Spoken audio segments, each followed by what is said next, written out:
righty. Here we go. Good afternoon, folks. Welcome to Smudcast 887. I support censorship, period. Here's why you should too. What a crazy statement to say in the West, talking to Americans. If any American heard this, they'd be like, oh, so you've chosen death. Like, it's just this crazy thing. What a great way to get a dislike before anyone even watches. Oh, talking about dislikes. Wow. This guy's got over 90% dislike ratio. That's impressive. It is amazing. I know nothing about him, but his first image on the timeline is him wearing some sort of Christian crusader-looking armor. Oh, I don't know anything about the video either, but I already got a good sense then. I'm like, that's okay. He's pro something, but censorship? Wow. Because this is about the Steam thing, right? I don't know. It must be. What else? And his name is Piercing Heaven. So, not sure what he's going with this channel. What's the point of the channel? I haven't checked out the channel yet. I'm not going to bother. We'll do it later if we have to. But he has almost 1,000 subs. This video came out 11 days ago. Has over 3,000 views. And as I said, about 90% downvote ratio. So, only 3,000 views and you got a 90%. Yeah, it's pretty bad. I mean, some of these subtitles in the timestamps are okay. Like, parents should parent their kids. I totally agree. That's what parents are supposed to do. Online safety. Yeah, but that's not censorship. That's parenting. Yeah, exactly. That's pretty obvious. Hey, you checked your bill and you noticed there was a charge on your credit card for Sex of Hitler on Steam, and then you were like, I didn't pay for that, and then you make sure your child's not doing stuff. Like, that's proper crazy. Parenting. Okay, I think we're all ready to go. Are we all on the watch together, I believe? Where's Rabbit? Rabbit? Is he even... Did he want to join? I had no idea. He was still busy. Okay. I mean, if you want to put him in, go right ahead, but we're still waiting on... Well, he says he's green. So, King is obviously, that's normal. Well, no, Rabbit was still working out. He said he'd join if he's done, when he's done. Oh, okay. If you want to add him, we can, and we can wait on him. That's totally fine. Anyway, 25-minute video. I think we're ready to go. Let's get started. Hey, number one, this was taken from a stream that I did a couple days ago. Number two, there he is. This is not for children. If you are a child, do not watch this. I have no sound. We are talking about... I don't have sound. You have no sound. We can start again. How's that? I have sound. Did you mute it? Nope. Oh, my volume was down. I don't know why. All right, let's try again. Hey, before we start, I want to say a couple things. Number one, this was taken from a stream that I did a couple days ago. Number two, this is not for children. If you are a child, do not watch this. We are talking about very serious, mature topics. What? No. If you put it on YouTube, the child should not be on YouTube in the first. It's never stopped anyone. Hey, and what's like, hey, if you're 15, a child... I mean, we have 1984. We had 1984 in school for 15-year-olds, which is okay. Really? That's the age they should. And debates about censorship, they should have at that age. They're still children at that time.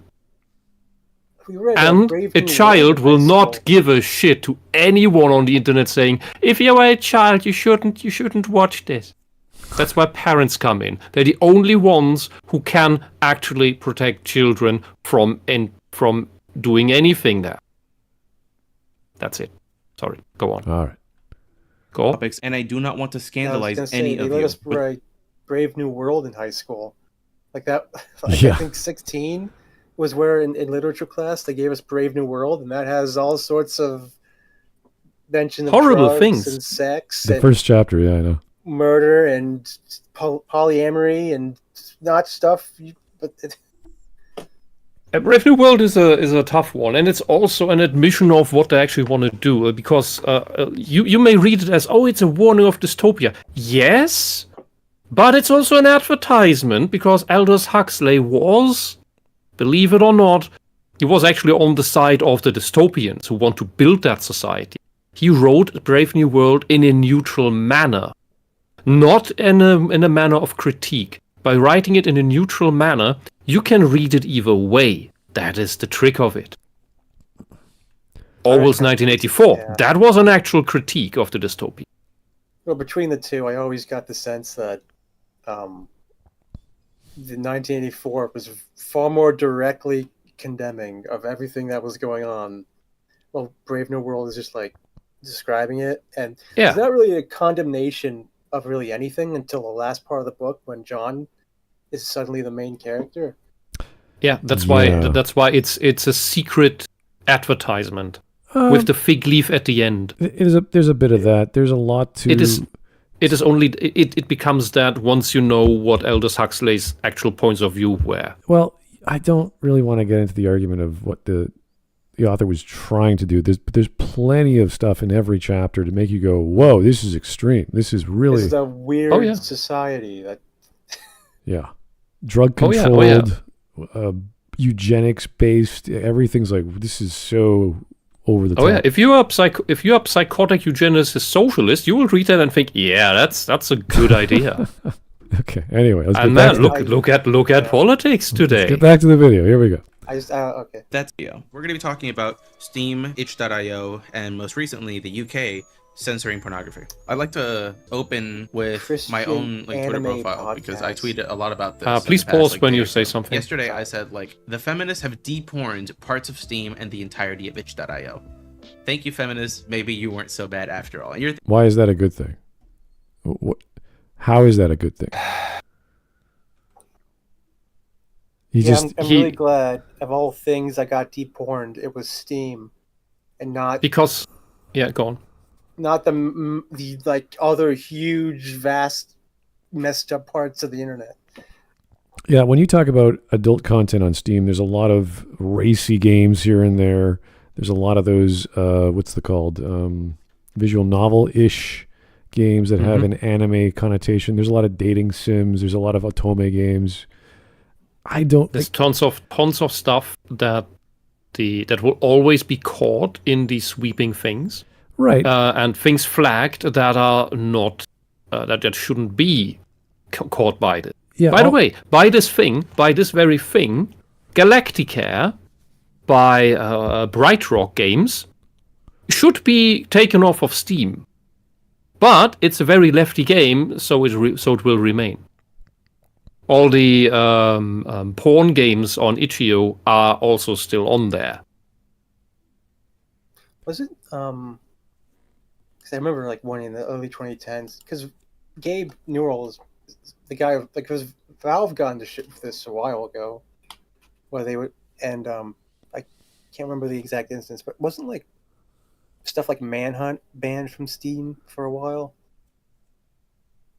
I don't know how that is in the US. The thing is, in Germany, Steam is hyper-censored. There are tons of games I cannot even see from a German IP. Yeah, you had Wolfenstein banned, didn't you? That's ages ago. The new Wolfenstein, they don't ban. Oh. But the original, where you go to kill Nazis all the time, was banned in Germany for containing Nazi glorification imagery, which means there's a swastika flag somewhere, so it glorifies Nazis. Well, the context of you go in there to shoot the Nazis, that is completely lost on the censors.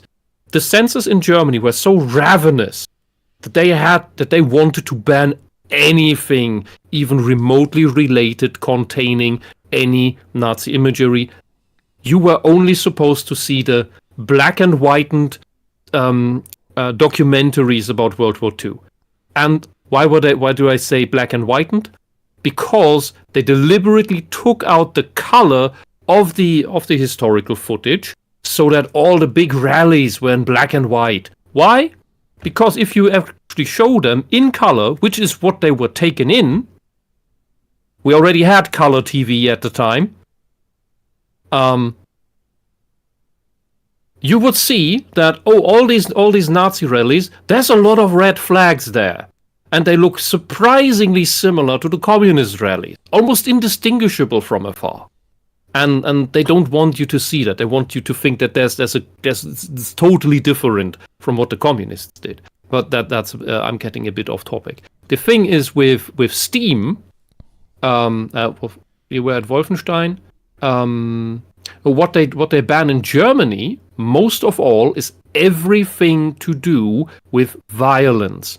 That's what I always try to censor in German games and from the German games market. Because the idea of the crazy ideologues is that if we remove all the violence, then people cannot have the idea of violence and will never be violent, and this is not to lead to peace. It's actually that's the advertisement they sell. They try to tell. What they actually do it for is, if nobody has the idea of violence, then nobody can rebel against our regime. Because as we see now, as we have a new demographic en masse in Europe, they certainly have no trouble with them being violent, as they barely police their violence, but they do police us for having gardening equipment. And that's all the big joke. The sexual censorship, that's another thing that runs on a parallel track. That's not always as fast as the violence censorship. These two, they take turns in how they happen. So sometimes you have one a bit more free than the other. And the sexual censorship at large happens to get the idea of sex out of people so that they don't reproduce. While Christian guys like him believe that, porn is bad and it corrupts the soul. And yes, it can do that. Drug. Yes, it can do that. It can give you Kuma brain. Kuma brain is a documented scientific thing. We have brain scans of that. You don't want Kuma brain. It is literal rot. Your brain shrinks. And but there's always extremes with that. All the 18 plus content is completely taken off the internet, or at least that's the goal, because they want to treat adults like children. And that will always spill into further topics. So then we can't discuss anything sexual anymore. Only the state is allowed to do that. Only public school is allowed to do that. Not the parents. Not at home, not anywhere outside. Same with violence. Only the state is allowed to do that. And then, what do you do then? Then you have no ideas at all anymore. Then you are really just a cog in the machine. And that's what the Christian moms, and this guy is a Christian mom, effectively. This is a satanic panic guy, effectively. Well, we don't know yet what his views are, but if he's thanking feminists for removing content, I'm like, that's not a good sign. Especially with the line, maybe you weren't so bad after all. Yes, they were. They're communists. They are anti-Christian. It's such a low-hanging...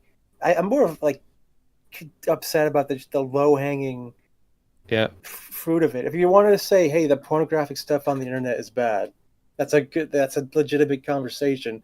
But you're going to start with Steam and be like, that's a huge victory? How about that's like... Yeah, so sorry, go on. Well, I'm just saying, like, to not get too spicy, but there's a lot of pornographic sites that are far more concerning instead of stuff on Steam. Oh, yeah, but it's the big public platform, and that's the thing. It's not really about...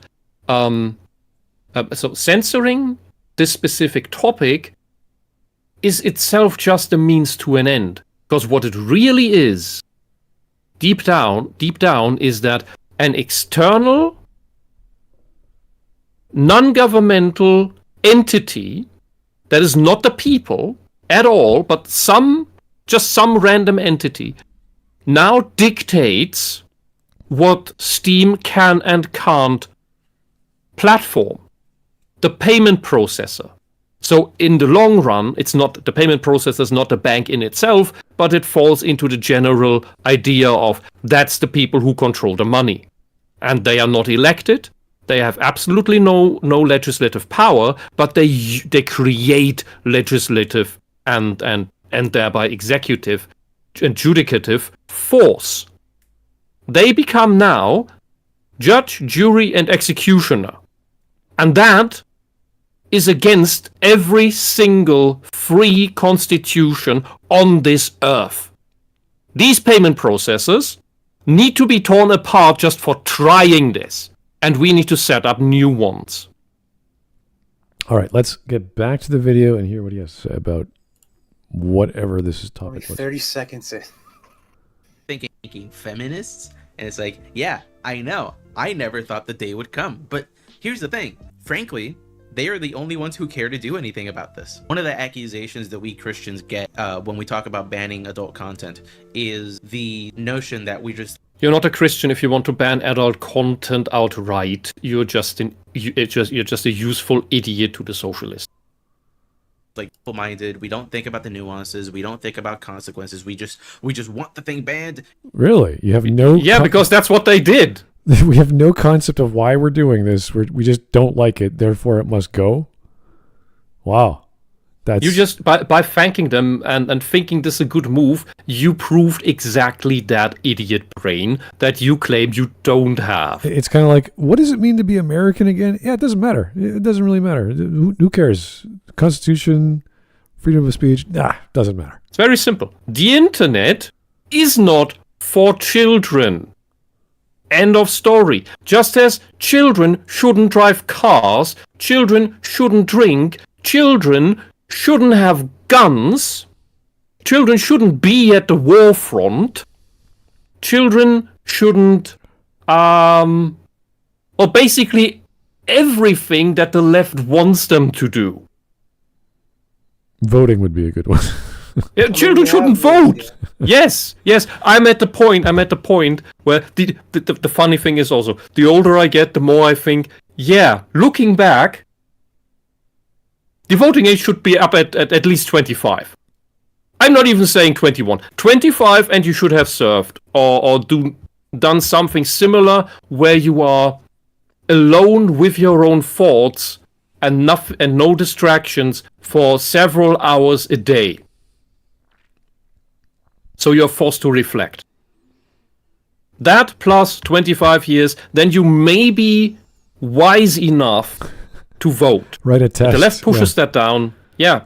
And we can test that. By the way, we can test the level of consciousness development. There are scientific methods to do that. Well, I'd prefer... It's much better than once you pass a certain age, then you get it for free. That's an idiotic idea. I think a civics test would be a good start, and then you could do whatever you want after that. But yeah, it should be a vote. You should be a test that are you competent enough to actually understand what's going on in the past month, can past you year, logic? Past 5 years. Pay taxes, then you're not able to vote. Yeah, that's a good start too. Do you have a job? Do you own property? Yeah. Well, I see more people. That was the old rule. Yeah.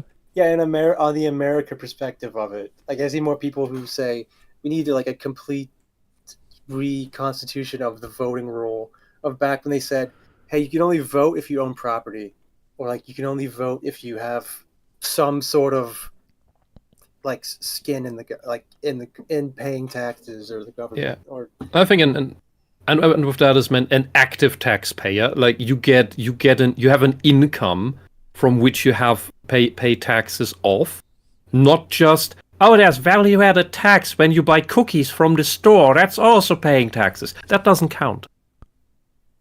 All right. And that was the old rule. And then the feminists said, but the women can't vote, which wasn't true. There were women voting because there were some women who did own stuff, and there were just very, very few, and they were usually against the feminists. Against the feminist position, because they knew the feminists, they just want crazy shit, and they want power with nothing in return. Power without responsibility. They were not Spider-Men, and not Spider-Women either. All right, 1 minute in. Let's keep going.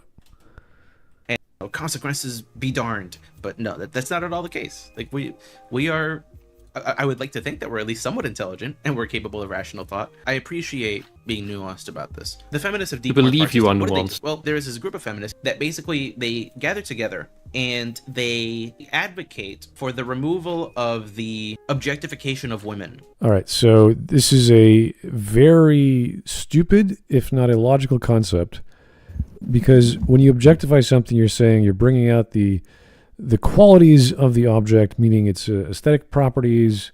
You're reducing it to those aesthetic properties. I don't know how you even do that, and you're appealing to this male concept of what women are, which are just objects to be lauded over or what have you. This by itself is already attacking male sensibilities or human sensibilities, because everyone is an object. They all have aesthetical properties, and we can think of them in any shape or way or form. So to assume that males just look at females as, I don't know, sexual objects is kind of silly. And it is reducing society to this sort of, we can't allow women to look attractive, whatever that means, to the average male. I understand free of sexual exploitation or using groups that steal people who happen to be females for all kinds of reasons. That's their tagline, but so do they not feel any kind of just embarrassment that your tagline is free the world of sexploitation? Let's go after Steam and not all the sex trafficking related right. That's institutions. Because there was a recent video from some sort of fraternity, or female. What is it? Female? Is it paternity? I can't remember the exact. Sorority. Thank you so much. I'm not familiar with the American terms, but they put out a YMCA video of all the women dancing as if they were attractive cheerleaders, and they were just jumping up and down, singing to YMCA, and there was like 100 of them in front of their building, and I was like, "That's fine. That's great. You want to join and look healthy and be active and go to college and learn and grow?" It's like, yeah. And they all were athletic and moving around and doing jumps up in the air. I'm like, yes, this is a good selling point. And you could argue they were attractive. They were sexy. It's like, well, that's just a cheerleader. That's what they're supposed to look like. They're not. They're literally eye candy. But they're also, it's summertime. They're young. They're healthy. This is a good thing. They're not reduced to an object. They're not there just to gratify men's egos or what have you. They're there to get people to join their college. And you're going to grow, you're going to learn. Not to say that getting a college degree is the best thing these days, but it's the classic idea of bettering yourself, higher learning, post-secondary education, lifestyle, camaraderie, friendship, all that good stuff. So I see nothing wrong with having women being attractive, because that's what they have been since we've had women. They're supposed to be the seductress, the beauty, the calm, intelligent type, which is great. Yeah. People bring up that goes both ways. Is this the point where I say that collective shout defended cuties? Really? Yes. Wow. For a world free of sexploitation, accept that movie. So I know the director said that the point of the movie was pointing out sexploitation. Really? Yes, but they still have over 600 tapes of kids twerking. I know it's not really a good point when you do the thing you say you're condemning. Every time. All right. Yeah. Every single time. I was focused on the chat for a second. There's we have to. Someone pointed out the thing I wanted to say before, but I said I battled so much already. There's the difference between sex positive and sex negative feminists, and both in the end lead to the same problem. They both work towards the same end on, it seems, opposite direction, but both undo society, both bring oppressive legislation, just different types of it. One good example, which has also been just Frog Jupiter is giving you a super chat about that, about the left at on the one hand, they want to ban all the porn. Secondly, they are pushing all this TikTok madness and want to put sex education not just in school, but into kindergarten, where they then give masturbation lessons to preschoolers, infants. Okay. Absolutely insane. This is documented. That's Brave New World stuff, but okay, that's... That is what they are doing. We have documentation of this in the US, in Britain, in Germany, and likely in other countries too. All right, let's get... This is what they do. Let's get right now. Let's get to the super chats because we were missing them. From Axton Zero, thank you, sir, for the 5. Did Whisp the German say that children shouldn't drink? Did the socialist replace him? No, he's not saying anything. We do not have prepubescents drink beer, even in Germany. What you can do is give a child a tiny sip, because children always want to do what the adults are doing, and they will hate the taste. Yeah. And have a negative association with beer, which will keep them for quite a long time away from it, even when they are in puberty. They will just remember, I didn't like the taste. What is the drinking age in Europe? It's different from country to country. And it's different between light liquor, like beer, and hard liquor, like schnapps, or corn, or whatever else you call that potato juice. All right. I mean, that was my reaction when I was like in 7th grade, and because I went to a Catholic school, and so we drink the wine, and it's actual. The first time doing that was a negative reaction. Oh yeah, hard liquor, like whiskey, like vodka, that is 18 plus in Germany, as far as I remember, and beer is below that. However, the scummy companies found a workaround on how to get kids like pre-18 addicted to alcohol, which were the alco pops, which are things like beer and even harder liquor mixed with sugary drinks, so that you don't taste the alcohol as much.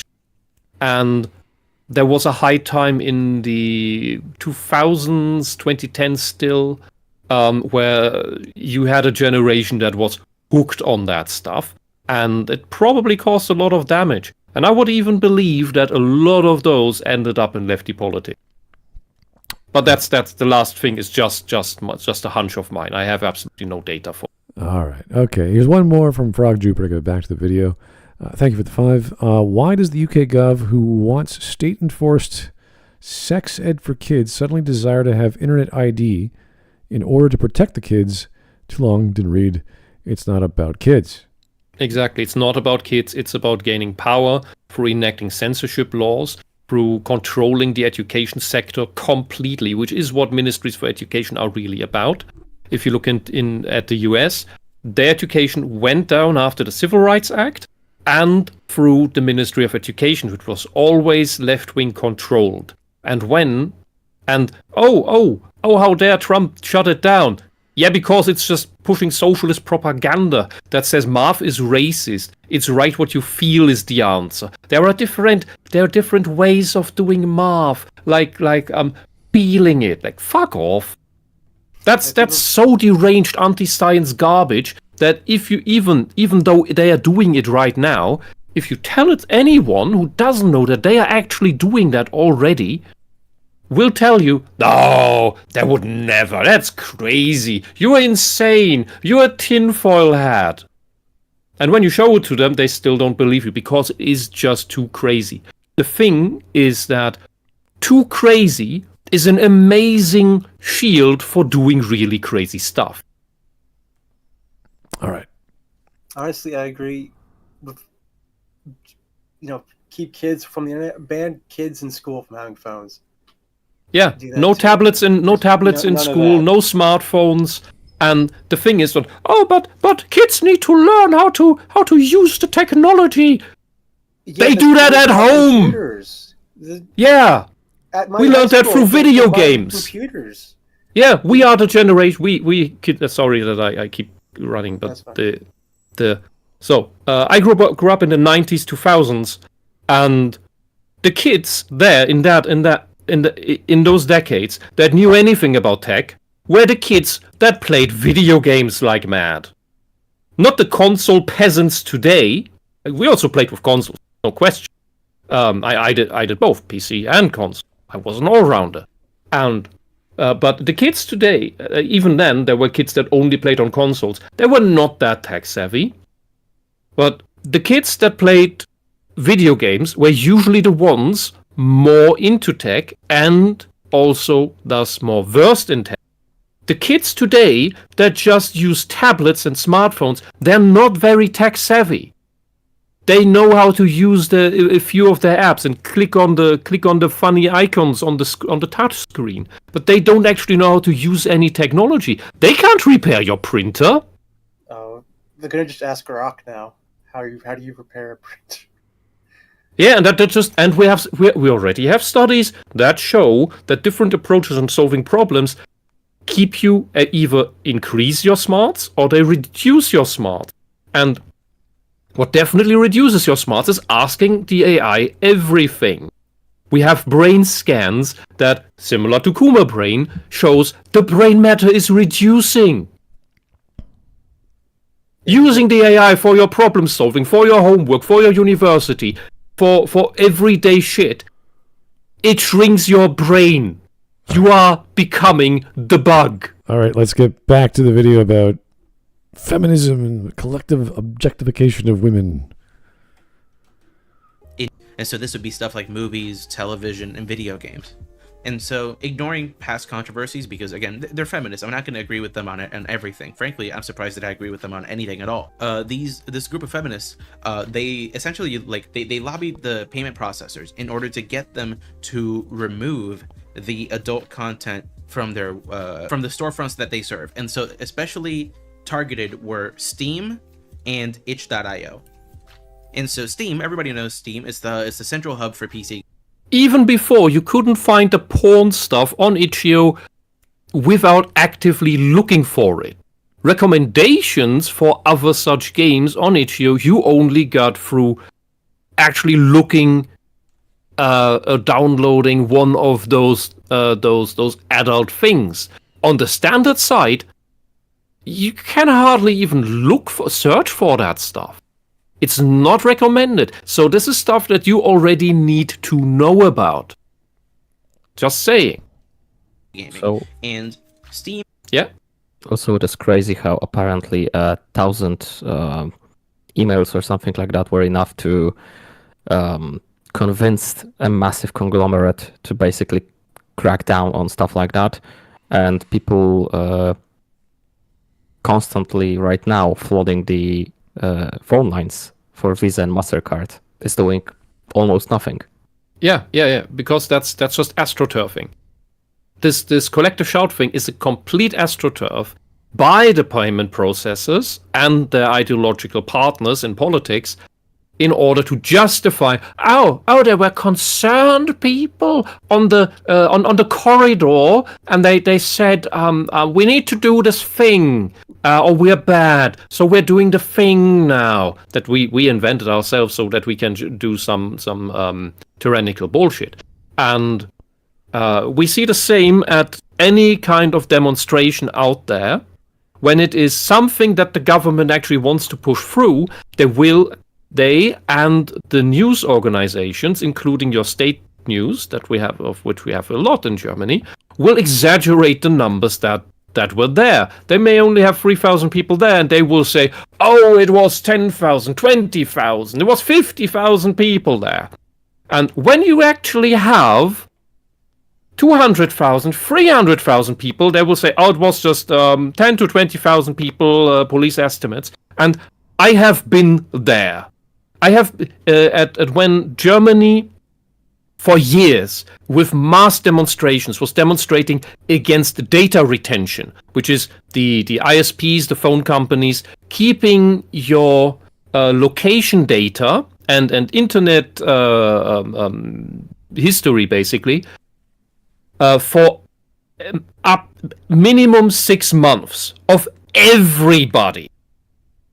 That was in 2007-8 upwards, and it was completely unconstitutional. It was ruled unconstitutional, and then the government said, "Oh well, our Supreme Court said it's unconstitutional, but the EU says if we don't do it, we kind of have to pay fines." There were 36 other things that they were paying fines for not implementing, including the anti-corruption paragraphs that the EU wanted to be implemented, so something actually good. We paid fines for all of those things continuously, but the data retention, that we have to push in. This is how you know you have a tyrannical government. That was under Merkel, which was the allegedly conservative government. That was already controlled opposition. We are constantly fighting the same bloody Hydra that has just painted its heads in different colors. And this is the blue color. Here the conservatives are blue because the socialists here are still red. In America, for some reason, it's the other way around. The socialists are blue and the conservatives are red, which is a crazy thing. But which probably further helps that the Americans don't see that the Democrats are actually socialists. Anyway, so we had 300,000 people at those demonstrations, and the media reported, it's just 20 to 30,000. I was there. I helped organize these things. All right, we're 2 minutes in. Now, I was gonna just say that payment processors had itchy trigger fingers on this already. So if they get even without any government pressure. They're always quick to be like, is there a controversy? Shut it down. If they have the idea that the government wants something. Yeah, that's why these companies, Visa and MasterCard, they need to be torn apart, because we now know what they want to do and who's in control of them. Had a whole load of games that were delisted, and I cheered. I love that. Just because you don't want to play them? Is that what? That's not an art. I do not like these games for some reason. They may have sex in them. I'm glad they're gone. That's your argument. These games I never played and was never going to touch to begin with. Yeah. I'm so happy. Everything must be as I want it. You're a fascist. That's how you know a fascist. I love that. 100%. I love that. Afterwards came itch.io. And itch.io delisted every single, as far as I know, every single pornographic game on their website. Every single one. That's incredible. It's wonderful. Because itch.io, I don't know if you knew this, but they kind of have a reputation for hosting just boatloads of, I'm going to say the term just because I don't think that there's a nice way of saying this, but Gooner games. They have a whole host of Gooner games. It's entirely inappropriate. To who? It's inappropriate for children, yes. Who shouldn't be on the internet in the first place. Wasn't that the point of itch.io, was that you could go there to make games that they didn't have the not Gooner games specifically, but you could go there and make the games that you obscure games that other places didn't allow. That was the idea of the publisher, meaning you can charge, there was no actual fee. You could charge $1, you could charge $10. It was whatever you wanted to pay to try their 0.2 or 0.5 version of whatever they were building, which is similar to the PayPal model. They get, whatever income every month from whoever's supporting them. They release 0.6 the next month or whatever. So it was always this sort of project in progress that if you liked it, people wanted more, and it got some publicity. It would get bigger and bigger, and then you got into the whole of this game's never going to finish. It's going to keep going on, because they get popular, so they're making some money. So there's always that sort of how far is good to get this game done, and how much is this going to be this guy's going to do this for years just to keep milking it. And the games are always whatever, like visual novels, or they could be RPG Maker games, or they could be all kinds of stuff. It's experimental things. Mods, yeah, whatever the project is. And so long as people are paying for it every month, they'll keep working on it. The problem is sometimes they get abandoned. Sometimes And they get dragged on, and they just here's version 0.0001. Okay, most of these never get finished. yeah, mostly. So it was early access before Steam had early access. Yeah. So most of these are works in progress, and even when you take itch.io away, or even the payment processor, the payment options, these things have always been on the internet, and they were usually passion projects of people, some of which have developed relatively far. And I'm a weirdo in my P consumption, as in that the standard Guna stuff I can't stand that, and I am one of those weirdos that not just in my bookshelf, I need the high quality stuff. I need that there too. And then I end up with things that are just really surprisingly, crazily well written with absolutely amazing characters. And then, there's also some adult content in there on the side, because it's at that point, it's not the main content anymore. It's just some part that just makes the whole thing more realistic because it's also there. But it's and you have these full-fledged worlds, fully realized characters, and you have basically like, imagine you have Baldur's Gate 2, which also had these little dabblings in some raunchy scenes on the side, as well as all the Black Isle BioWare games had, but that was like on the 0.1% of content. And in those games, once they have fully realized, it's like, okay, that's now it's bigger than 0.1%. It's like 5 to 10%, but it's still 90% of other amazing stuff and even gameplay. And I'm thinking, like, why? I wasn't looking for playing a porn game, but the game overall is just really, really good. Well, and that's the thing that the AAAs don't even get, because they're not even making games that are good in regards to writing and gameplay. Well, look at the I think it was Stormwatch that just went public this week, and it came out I think yesterday or the day before, and it's free to play. You download the whole game, but after you get to the 4th level, I think you have to spend $12 to unlock it, chapter 2 or whatever. You're like, oh, that sounds odd. I didn't know they were going to do that. And then you look at the business model for these sorts of things where they're just, you can download them for free sometimes. And if you want the rest of it, you just spend $1 or $10 and you get the full build of whatever they've got. So these things, like, I think Stormwatch was a Kickstarter project or it was made by ex-Blizzard devs or what have you. So they're really big into the StarCraft and that style of gameplay. And people were waiting, because we've been waiting for something of certain quality, of a certain style from Blizzard, and it just hasn't been coming. So it takes ex-devs to come up with something. So it's the same with Konami games and the teams from Konami, like Iga making the Castlevania series or the Suikoden series or whatever. And we want to spend money on this stuff. And however we can do that, whether it's through itch or Kickstarter or through early access with Baldur's Gate 3. There's a great example. Baldur's Gate 3, highly, highly popular. It has some racy stuff. It's got a bunch of weird, goofy things. But that game is great regardless of that stuff, regardless of the bugs, regardless of the silly crap that's in there, because there's choice. And that was it sold itself out as. And it wasn't just appealing to the people who like Baldur's Gate or the people who like fantasy. It was appealing to the general audience, saying, wow, I can do this. I can go there. I can just kill this guy and keep on going. It's like, wow. You choose to have sex with the bear? You don't have to. Yeah. It's kind of like with New Vegas. New Vegas is good for all kinds of reasons. One of them is that you can just suddenly change your mind and just blow up the room you just walked out of because you didn't like how that choice went or whatever. You can just do that. You have the freedom. So there's lots of reasons why people play these games. They may be indie.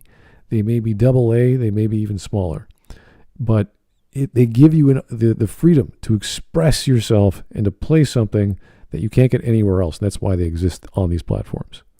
So for That's the anyone, reason people like the visual novels. visual novels are amazing because they do. It's nothing but that.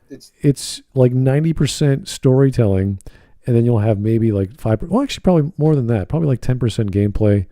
But the games are like mini games. They could be with RPG Maker. There's a whole system of turn-based combat if they wanted to do that. There's rhythm They didn't gaming. play enough, but I mean, like in visual novels, they always, at least the ones I've seen people play. It's like it's nothing but story and reading, but the big appeal is the different paths. The pathing, yeah, that's the. Date this person, yada yada. Yeah, the people don't understand how influential choose your own adventure style games or choose your own adventure style stories are. And we've had that since the 80s, but never in this sophistication of seeing all your choices matter. Like even with the first Mass Effect, it's like, wow, this is a game where it shows you, this person's going to die. There's nothing you can choose about it. So that has a lot of influence, even when you're just looking at a bunch of, was it poser models or DAZ 3D models? You know, it's just there. People will anxiously await the next release of whatever adult themed game like 4 or 5 months down the road, just because they're invested in the narrative that they can't get anywhere else. So it's not, even the ones that people have told me to check out, it's not about the adult content. That's like 10% of the experience. It's all about the drama of a guy losing his family and trying to get on with life. And what does he do? And how does he get there? And who does he meet? How does his character develop? What does he go through to talk to people again and not jump off that bridge? Because there's all these great stories that are finished. They went through the whole process of going through Patreon or Subscribestar and getting paid every month, and then releasing something every 2 months, and then 3 months because it gets bigger and bigger. And they finished their projects, and that was like years ago. There's a bunch of them I know. If you ever want a really great narrative with sex, with violence, with they call walkabout scenarios where there's like a picture of a room, and the room has doors. You click on the doors, open up new rooms. There's sprite maps. They're just images on the screen, and you click on them. So these are simple games with focus on storytelling. And yes, there's a focus on relationships and drama and sex, and slice of life is usually a common plot or a common setting.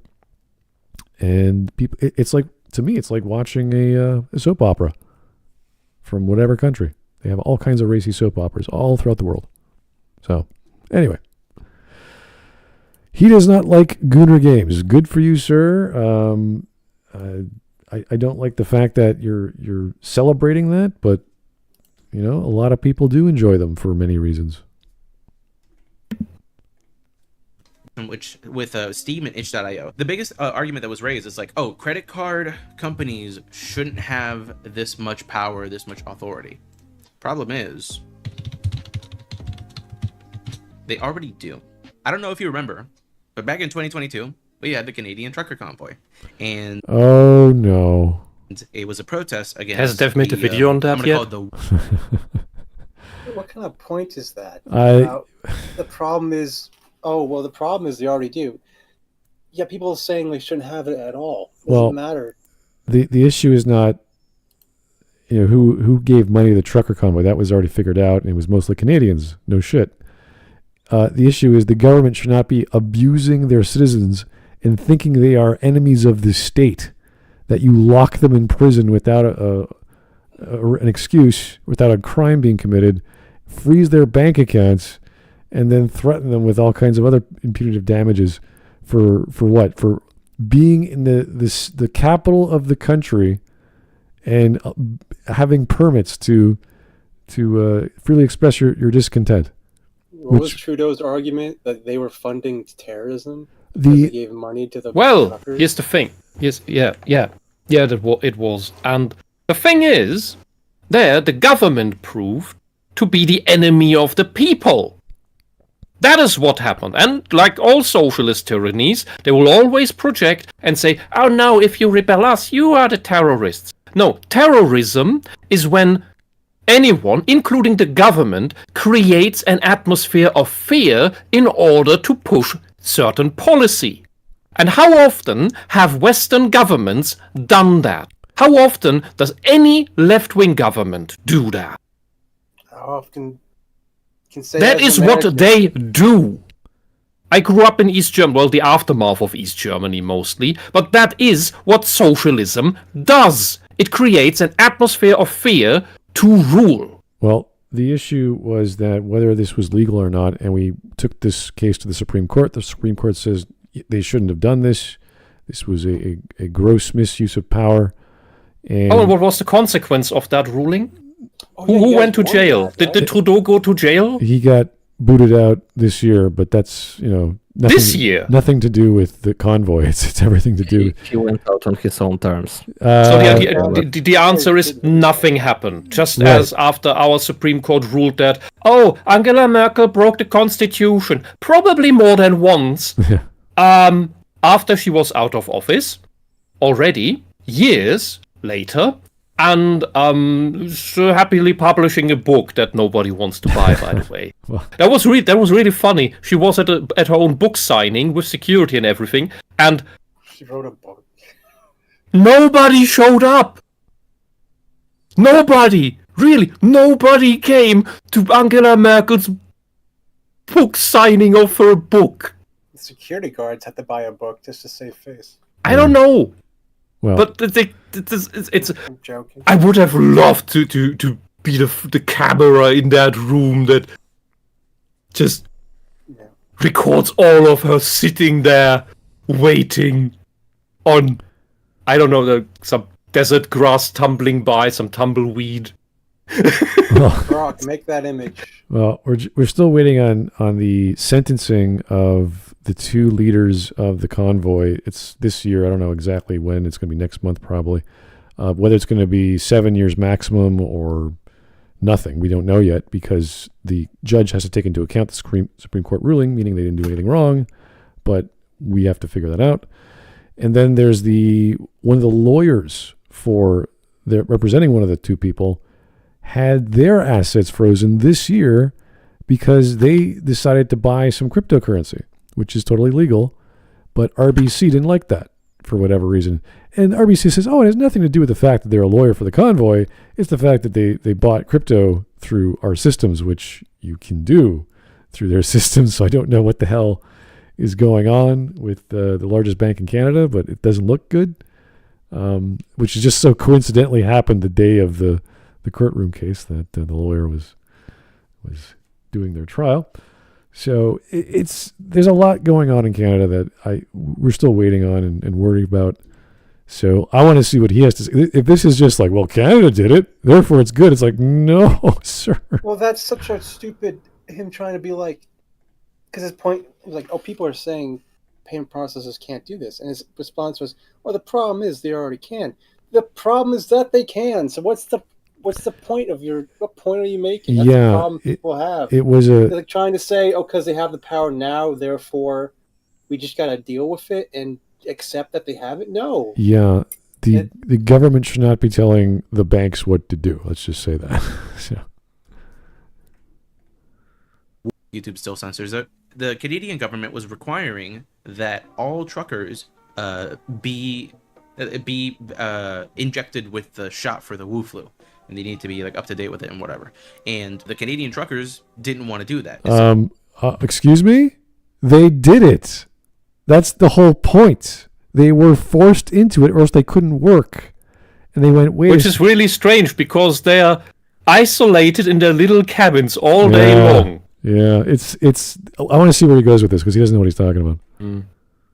Verged in the city, like I forget if it was like Ontario or something. Eventually, Trudeau invoked the Emergencies Act, and so Wow, you just skipped over like 7 months, right? Okay, anyway. Yeah, was that? So you could at least say whether you think that was justified or not, All the truckers. because that's a clear violation of your right to bodily integrity. Yeah, the whole point of the truckers was that they had to get injected because they were going cross-border, and you had to have your passport, which showed you had your injection of whatever the hell they wanted that month. And the truckers did multiple injections. They were like, okay, if this can happen to us, it's going to happen to the rest of Canada. They didn't like that idea because they were the ones in front. They said, this is bad. We got to stop this. So they all drove to Ottawa and said, we don't want this to happen. We do not want a mandate that you guys are eventually going to have because you've been buying up hundreds of millions of Moderna vaccines, which doesn't make any sense because there's only at the time there's only like 37 million Canadians, and they had to toss that stuff out in the garbage. So we spent hundreds of millions of bucks on something we were never going to use. That it wasn't about that stuff. It was about shoving your tax money to the pharma company for some reason. We don't know why.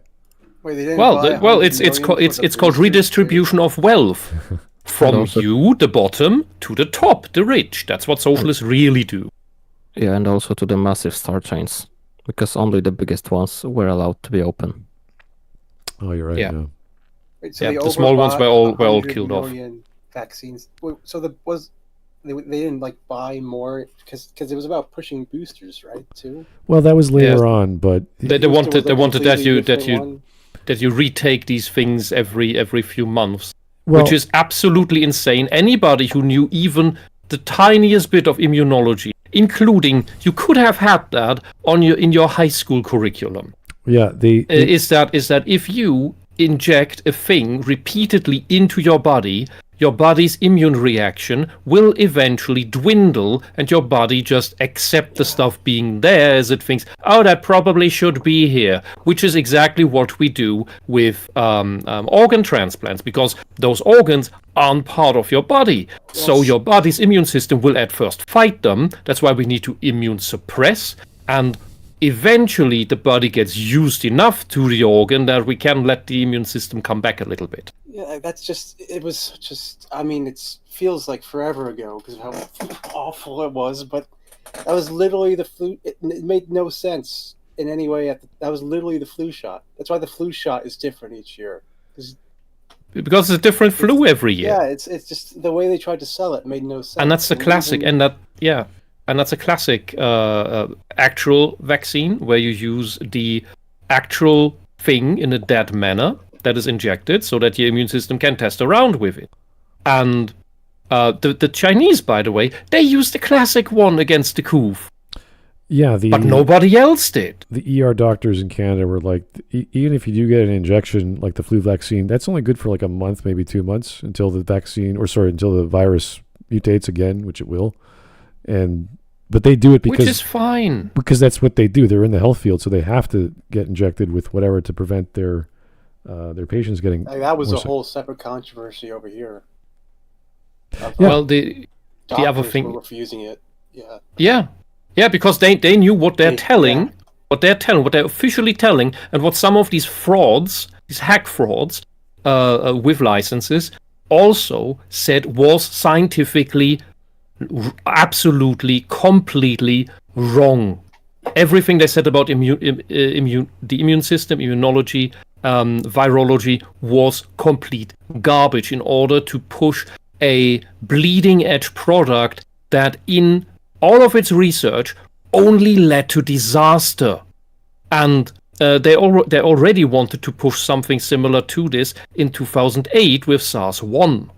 But various people sat on the boards that said, oh no, the stuff that you want to push in order as vaccination is way too deadly. So don't do that. In the meantime, between 2008 and 2020, 2021, they got rid of those people and slandered them when they were speaking out again. That's why all of the stuff went through with SARS-2. It's so multi-leveled. We'll be here all day. Yeah. Anyway. Yeah, I know. Last thing, because that is something you need to know about the immune system. The whole nasal swab thing. There will always be viruses in your nose. Why? You will always have mucus, all your boogers in your nose. That is all dead white blood cells, because in your nose is your first layer of the immune system. That stuff fights off stuff that flies around all the time. So yes, there will be dead viruses there. That doesn't mean you're infected. That means your immune system is working right. And what then happens is most of that stuff you're not pulling out as boogers. Most of that stuff you're actually swallowing all day long. It goes down into your stomach, down into your intestine. What? It's getting gross. All right. It's important. In your intestine, that stuff, the dead white blood cells, are then broken down, and the viral contents, the dead viral contents, are analyzed in your intestine, and that is how your immune system constantly learns about the stuff that is out there and wants to get inside. So having the coof in your nose, that coof in your nose, but not having any symptoms is actually a good thing, because that means your immune system is killing it, learning from it, identifying it, and building natural antibodies. And then condemning the people who had the stuff in their noses, that is insanity. That's the opposite of what you should do. All right. I missed some super chats from Frog Jupers. Let me go back to the first one. Okay. Europe, you can choose Joe Biden or Joe Stalin. Oh, geez, that's a weird comparison. I don't know in what capacity you mean you're leaders of any country or just the people in charge for the EU, I assume, or... So you can have the puppet old man or the communist old man. Yeah. Fun. And one more from Frog Jupiter. Thank you again for the 5.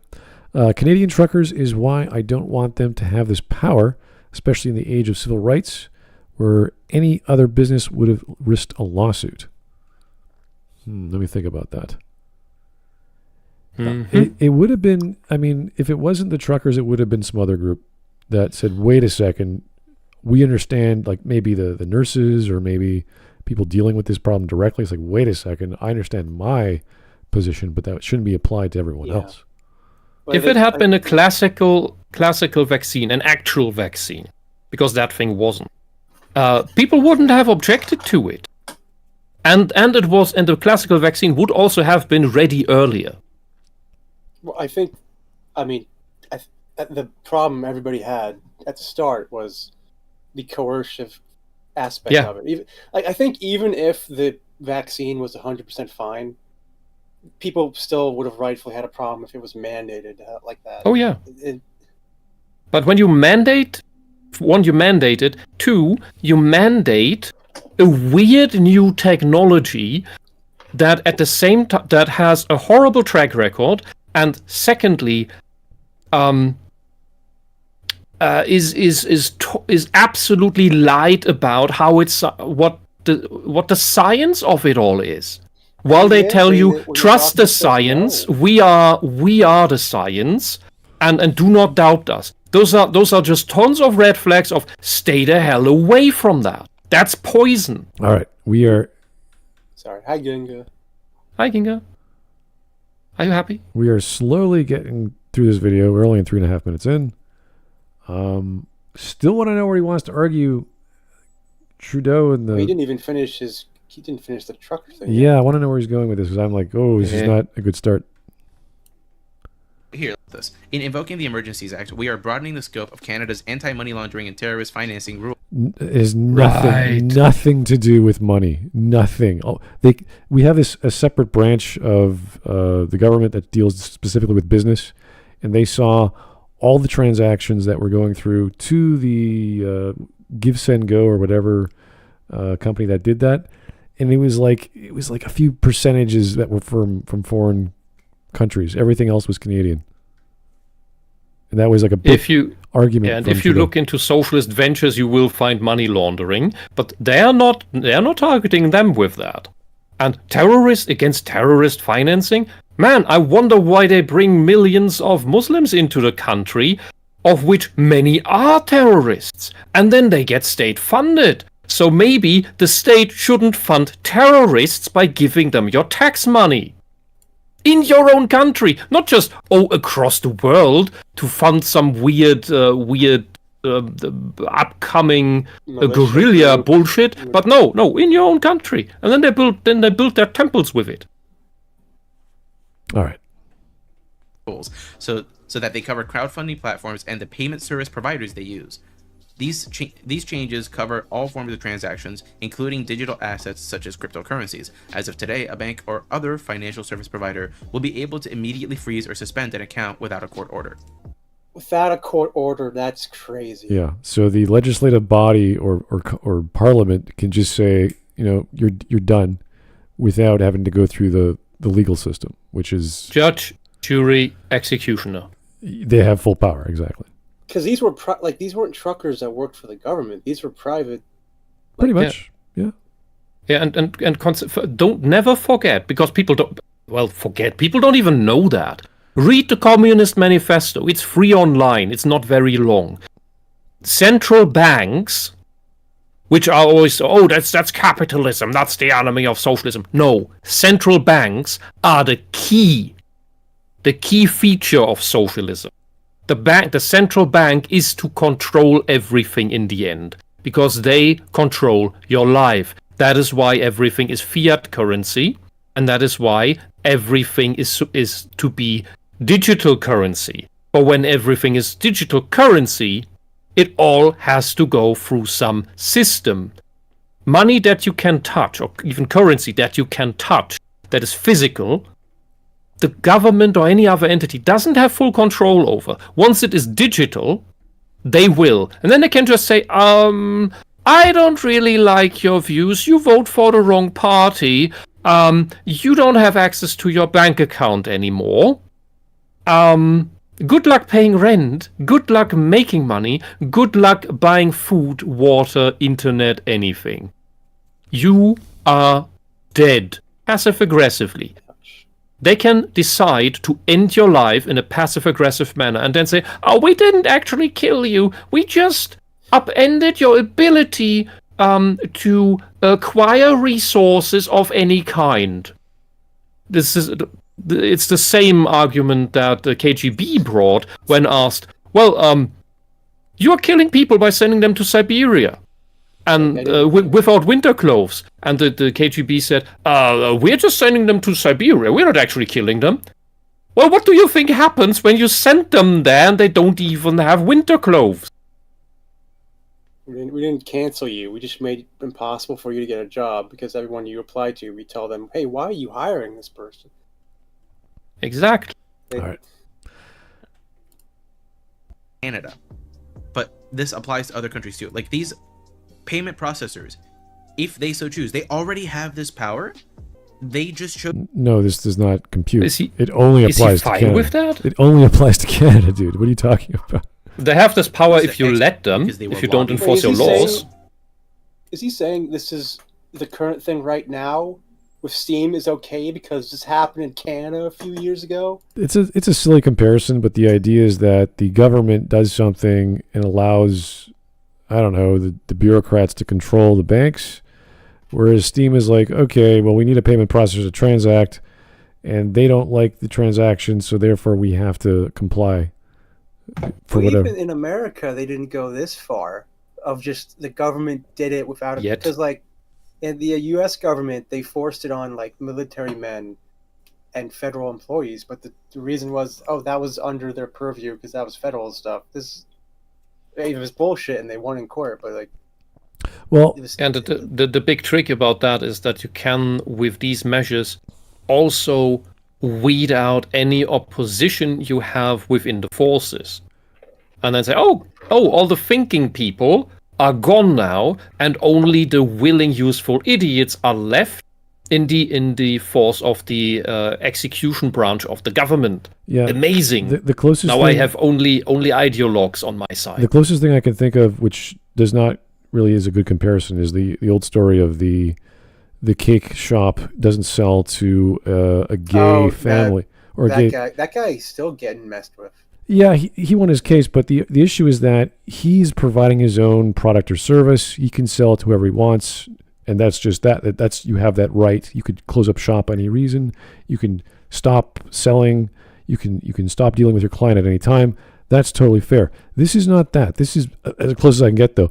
This is public versus private. This is. And about that story, don't forget that the gays that wanted the cake to be baked went to dozens other bakeries before who said, yeah, we're going to do it. And didn't follow through. They specifically looked for one that would reject them. That's another issue. But here the example is the storefront just needs a merchant of any kind. And the merchants they have somehow are able to tell their client, oh yeah, we're a third party, but we're not going to let you do that because this is not fraud. This is not like some illegal thing. This is just, we don't want you to, we just want to do that with you. You're like, yeah, okay. that's a very different thing from what the payment processor does. If you have a shop, it is up to you whether you sell your stuff to anyone, whether you entertain the customer. But the payment processor is not a store. The payment processor is basic infrastructure. It's like the water pipe deciding that, no, I don't like you, you don't get any water from me. That's not how this should work. The payment processors don't actually sell anything. Their service is not a service per se. The extension of that becomes an ISP just turning off your uploads or downloads because for whatever reason, like it's this like make up. That's a breach of contract. Make up an excuse. Beyond a store. Yeah, with payment processors, it's like you have 6 or 7 points of failure, and if one fails, you are done. You cannot do anything. That is what basically happened to the owner of the kiwi farms. The dude cannot basically use any payment processing. Yeah, and if the payment processors were not on board with the ideology, then the left would be up in arms about, the tyrannical payment processors, that's capitalism, that's a horrible rule of tyranny and despotism, that can't be allowed. But since the left is quiet on this, because the payment processors is on board with the ideology. Smudge, you mentioned that is ISP the problem. ban, right?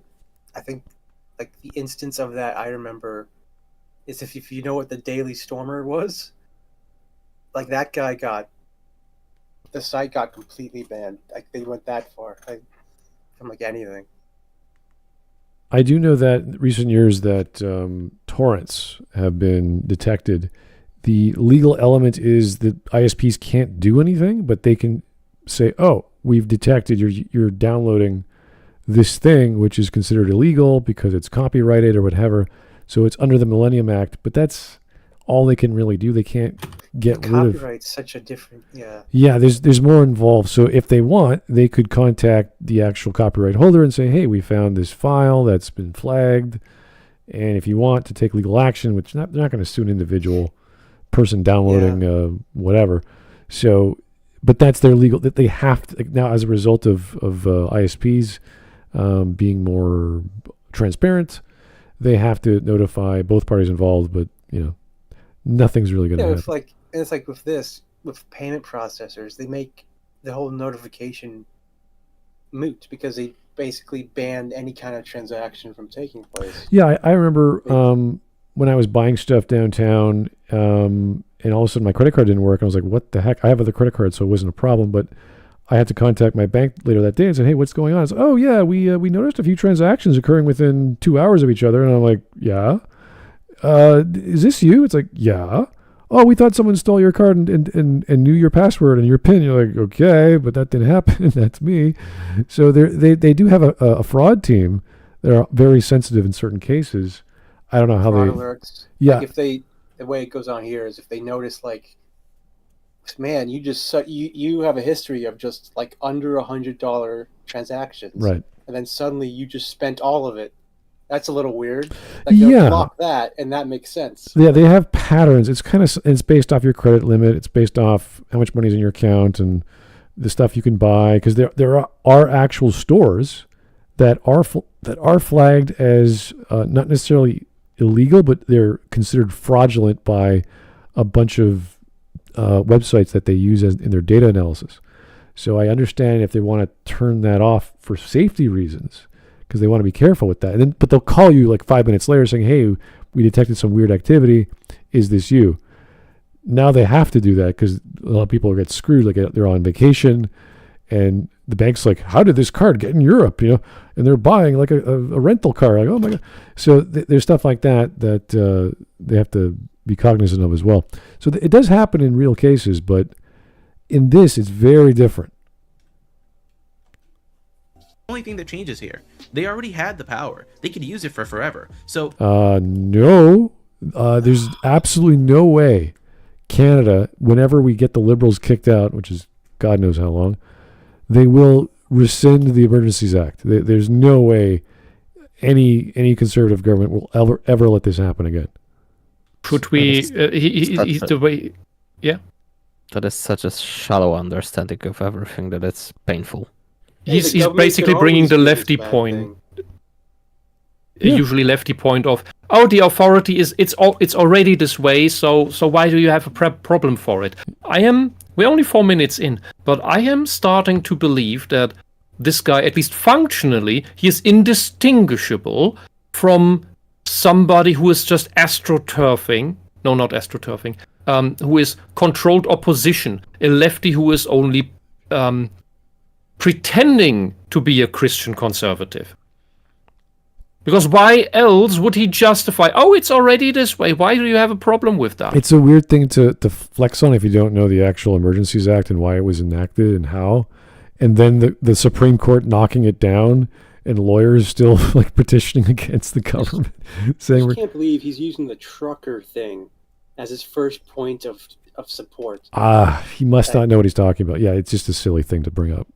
So, anyway, super chat again from Frog Jupiter. Thank you, sir. Also, the bakery was completely willing to bake them any other cake and willing to give the gays anything else in the shop, That's right. just not the wedding.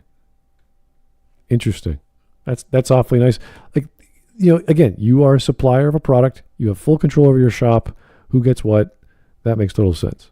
Every shop has house ruling. As we, how do we say that? We say Hausrecht. So house rights. And that means anyone inside, you can send anyone outside, forbid anyone entry without reason given. Any pub can do that. You can do that at home. In every shop can do that. Of course, usually it is not wise to do so as it creates angry people. However, it is sometimes necessary and it is completely okay. If they also, what I remember is that they did not go to Muslim bakeries, which also existed in the area, and they would probably not have made the gay cake. Anyway, I want to know where if he's just saying if Canada does it, everyone else can. It's like, okay. Oh god, Canada's a horrible example of down politics. a rightful protest We should all be like by Canada. freezing people's accounts and having them starve, basically. That instead of doing that, they're actually doing something good with it, even if they were forced to, even if their hand was forced by people who were profiteering on outrage. No one was profiteering in the trucker convoy. No one. They're profiteering on outrage of the government was messing with them. I'm sorry, I'm a bit lost on the point. Can we go back a bit? Sure. They were lobbied to do so. That's it. That's the only thing that changes here. They already had the power. They could use it for forever. So let's be thankful that instead of shutting down a rightful protest, They did. by freezing people's accounts Holy and having shit. them starve, basically, that instead They threw them in That's what they jail. They separated their children from their parents. Which I always say is a horrible thing to do. You can't do that at the border, they beat people up. where they traffic children with fake parents, so that where they're not related. They confiscated their gas. They confiscated all their food. Like, what are you talking about? This was a horrible thing. of doing that, they're actually doing something good with it, even if they were forced to. I don't understand what he's talking They were about. forced to do something good with it. Is With he- what? Government The was forced police? to I do don't it? understand the sentence. That's my problem. What is he talking about? What Even if is? their hand was forced by people who were profiteering on outrage, such as these feminists are. I'm lost. I don't know. I think he's okay. He's mixing up. This is scatterbrain. He's mixing up so many thoughts at once in this one sentence right now that only he understands what he means. Frankly, This is God can scatterbrain. write straight with crooked lines, and I think The law is drawn crooked lines. God can write. I don't know what he's getting at. that's what's happened. But that's like the biggest argument against this whole thing. You think the trucker convoy is the biggest argument against what? Transactions on Steam being good or bad? What are you talking? The trucker convoy? The thing the entire world looks at and goes, "Uh-oh, that's not good." What are you talking about? Oh, good lord. Oh, Canada. Lobby against it, perhaps. So true. That's Can we Oh, ban? because this was from a live stream. He didn't edit any of this, which is why it's so scattered. I don't even. No. If he doesn't edit anything, it should not be so scatterbrained that we don't understand anything. If it was cut up, there might be an excuse of it being cut together badly. But since this is just all the way through, this is horrible. Not sure what he's getting at here. I'm really lost at what he's trying to say. the first thing, right? Let's just keep going down my list of tweets, because that was my initial plan. To everyone upset that Gooner games and porn are being removed from video game marketplaces by payment processor companies, good. I'm glad you're upset. Yeah, and then we're gonna get angry and bring our money elsewhere. What is? Do you think these people go away? This is the worst kind of argument. This is basically Christian mom. Yeah. This dude basically behaves like a Christian mom in the 90s. I put Christian in massive quotation marks. Okay, so the Christian moms were just basically SJWs. Go on. I would say it like this. I am against pornography. I would love it if it didn't exist. But I know it's impossible. I know that it will always be there in some way. And the only way I could prevent someone from going down that road is actually, engaging in dialogue and something else, not outright trying to ban it, and also giving the government, or even worse, some kind of completely unaccountable entity the power to do that. And this guy wants it. Yeah, this is like talking about the first two amendments of America, which are enshrined to say whatever you want and to own guns however you want. And it's like, okay, we can never get rid of that, but we have to understand what it means to be an American, and how to understand, how to accept that as part of a society. And yeah, I'd love to see all guns gone. That'd be great. We'd have less deaths, I'd imagine. But we can't say, okay. Well, then people use knives, and if they don't have knives, they will use spoons, and if they don't have spoons, they will use their hands. It's like, I wish I could remove this element of human capacity, but I'm not God. Then the animals will kill us because we are just pacifists against the animals. Yes. The thing is, spoons. Well, this is the thing. Like, dude, if you had been in the places I've been, then in 11th grade I was in South Germany for a year, and was a how do you call it? It wasn't not a boarding school, but Military school. No. It was some. So that was a school uphill, and the kids from outside, they could stay over there at this Salesianer home, basically. It was a Christian thing run by Christians, but let's say there was a lot of weed in that place. Not my smell. But the thing is, the cafeteria there, nobody used the knives in order to cut their breakfast buns. We used the spoons because they were sharper. I'm not kidding. Sounds terrifying. And that's some but quality German engineering. Well, it was Christian engineering, but really, it's just a joke that the knives were just used. It wasn't on purpose. It was just years of just the stuff being used up. But no, because spoons get thinner over the years and knives get duller over the years. So eventually, the spoons will be sharper, which is a very funny thing. But the core thing is, porn will always be there, violence will always be there, alcohol will always be there. And there are a couple other things that also will always be there. The whorehouse will always be there as long as there is humanity. And the thing is, with all of these things, and that is the important part, Mr. Christian, here on the screen, everything is about temperance, moderation, restraint. Not an outright ban of everything, because it is through temptation that you steal your soul. It is also through a tiny amount of something to experience that you learn whether it is a good or a bad thing yourself. You cannot trust on everything being that. Like when somebody tells you, well, cyanide will kill you, you probably shouldn't try it, even a little bit. That's a bad idea. But there are lesser poisons that sometimes we need to figure out once again and test it because maybe we have been lied to. Yeah. Well, there is a part in one of the New Testament, in one of the letters, where I think it's Paul who says that if you have not bled to fight against the sin, then you don't know what hardship is. True. And stuff like that. You can't know the bad thing until you've had it. Yeah, we are creatures of experience. That is where subjectivity does come in. We need to experience some things for ourselves. We learn through pain. We learn through failure. Not just through, that guy told me it's this or that way. That's why I 100% without any doubt blindly believe it. That's just fanaticism. That's idiocy. And, by the way, that's the product of brainwashing. You're washing your own brain in ignorance. And blind faith is not what Christianity is about. Any preacher who tells you that you should have blind faith, and no doubt at all, is not a Christian, but a false prophet.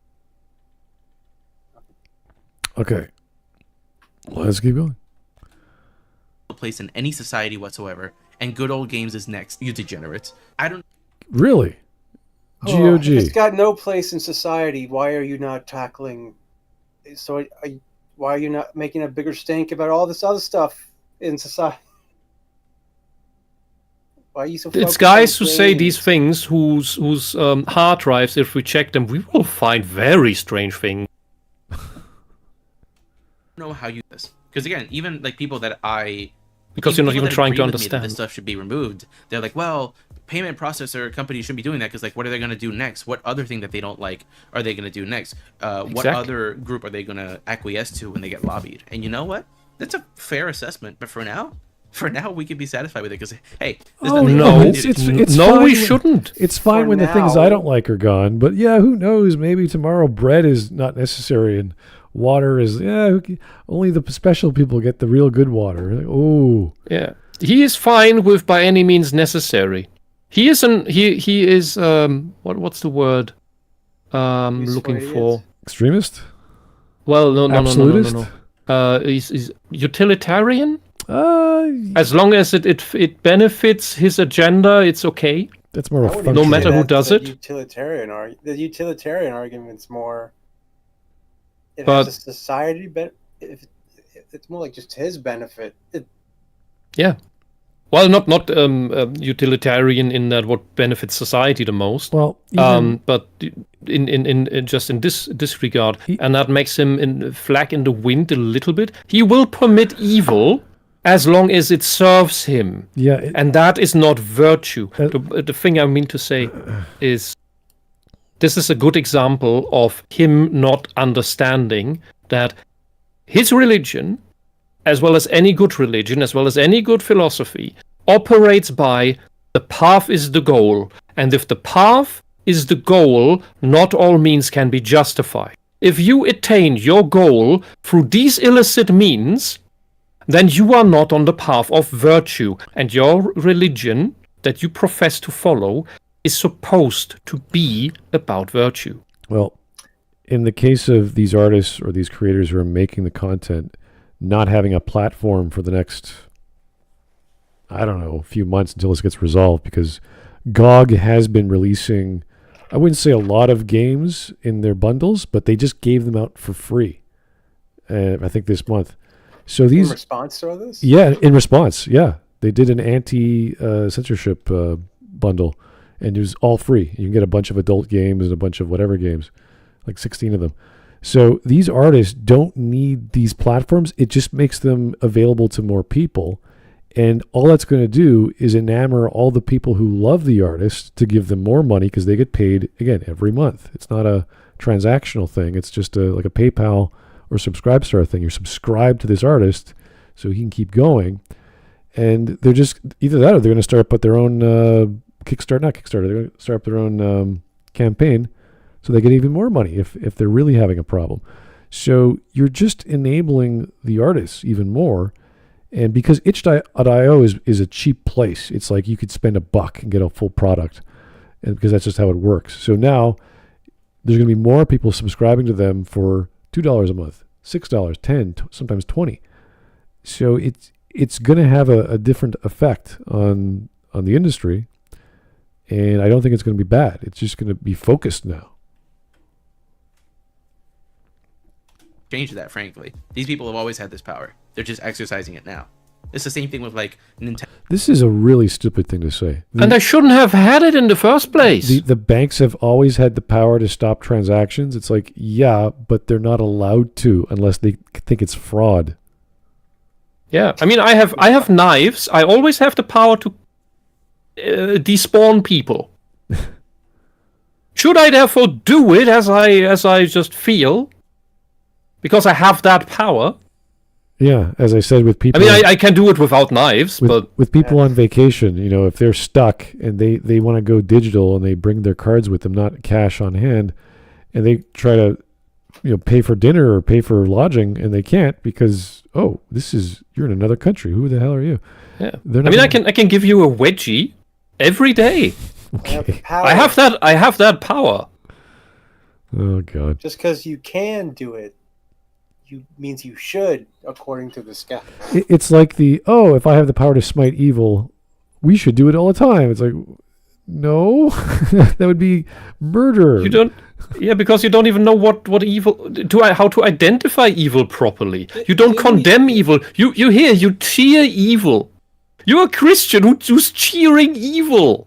Because one evil thing is going against another evil thing I like. Yeah. I also dislike.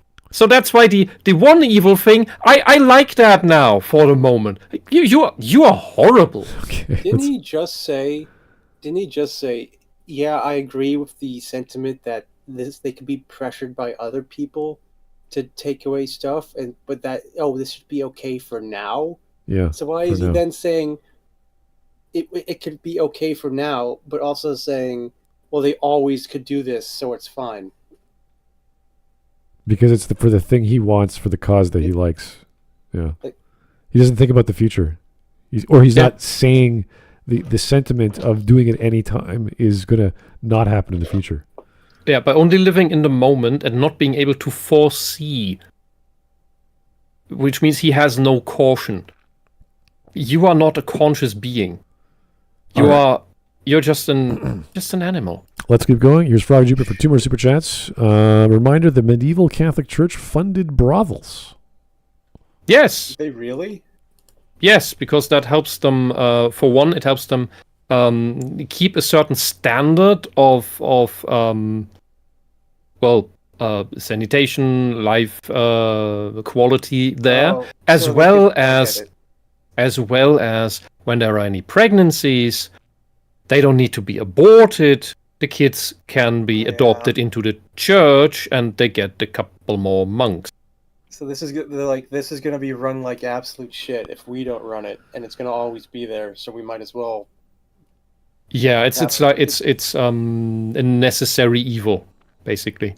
Which, of course, when you do that, you can also abuse that and corrupt it even further, which some places probably did.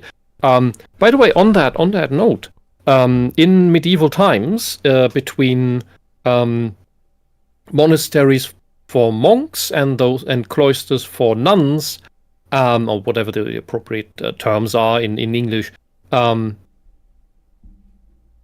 were underground catacombs, tunnels between the two, where, and this is getting really dark, there have been lots of child or rather infant remains within those tunnels and all across Europe.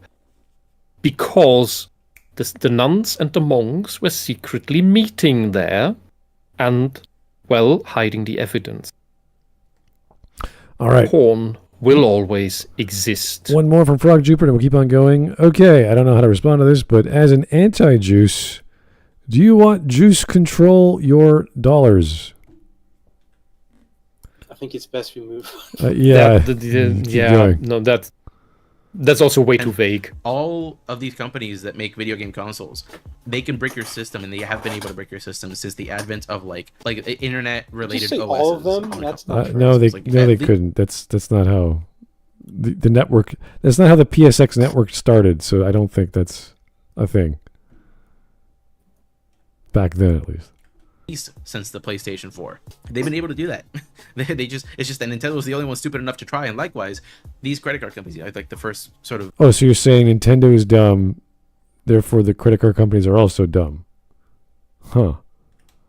First ones to this is their first foray. It just happened to be Steam that suffered the first blow. So this is one such person that I don't like, but it says this person I do like. It says, great news from UK. X acts like a pornography site in that it allows porn with no age / consent verification, so let's treat it accordingly. Musk has been told X must block children from all pornographic content on his platform by Friday, or face the prospect of multi-million-pound fines. First of all, I think you need don't you at this point need an account to even be on the platform, see anything on the platform? You have to be logged in. Yes. Yeah, it's age restricted. Like there's a little pause that says, "Are you sure you want to see this?" Like not safe for parents. Parent your children. Multi-million-pound fines. This guy is gleeful about this. That was sadism. Yeah. Yeah. Packer Girl does not like chuckle. That. She says, "Well, the UK is bending the knee to the emboldened Karens. Hopefully, Elon Musk tells these people to pound sand."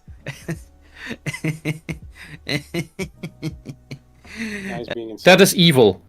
That is evil right there. If you are a truly virtuous person, a paragon, then you will not take glee and sadistic joy in your wins against what you deem corrupt and sinful.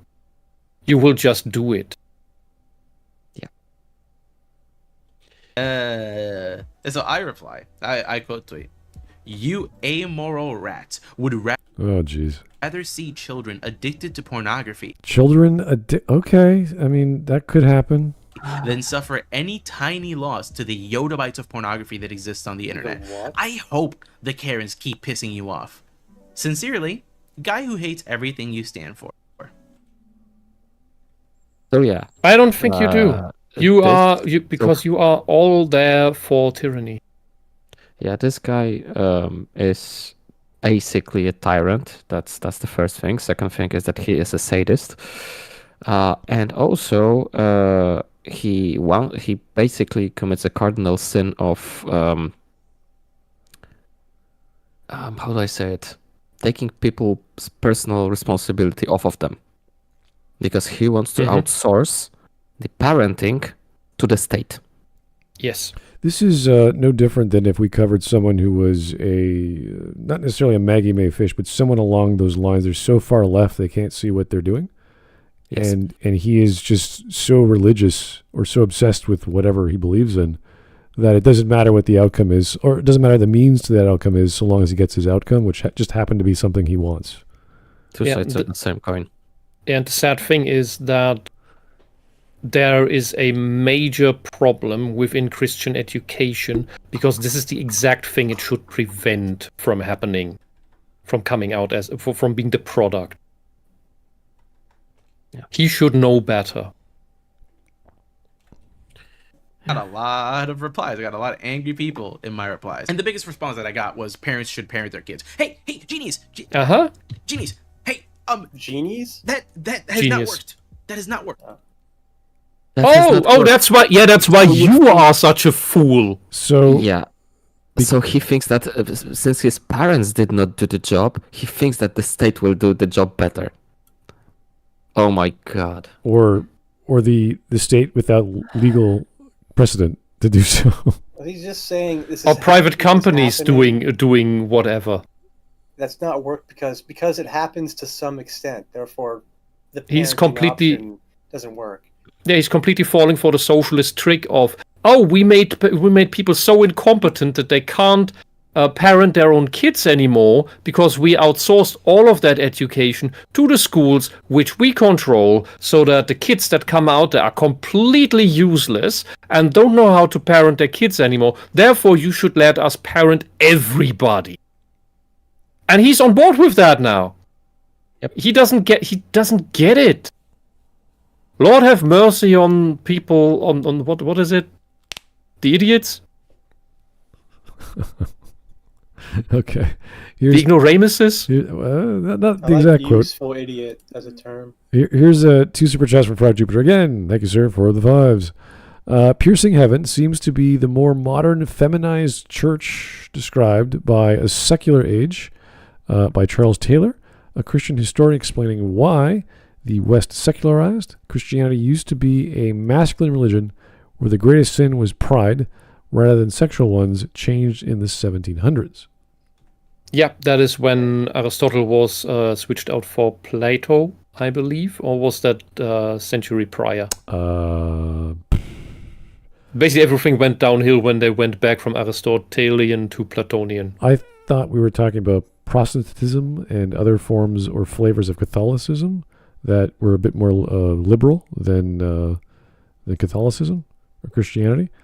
Yeah, but all this stuff is basically a product of the ideology that we today on the front know as socialism, having subverted Christianity for centuries already.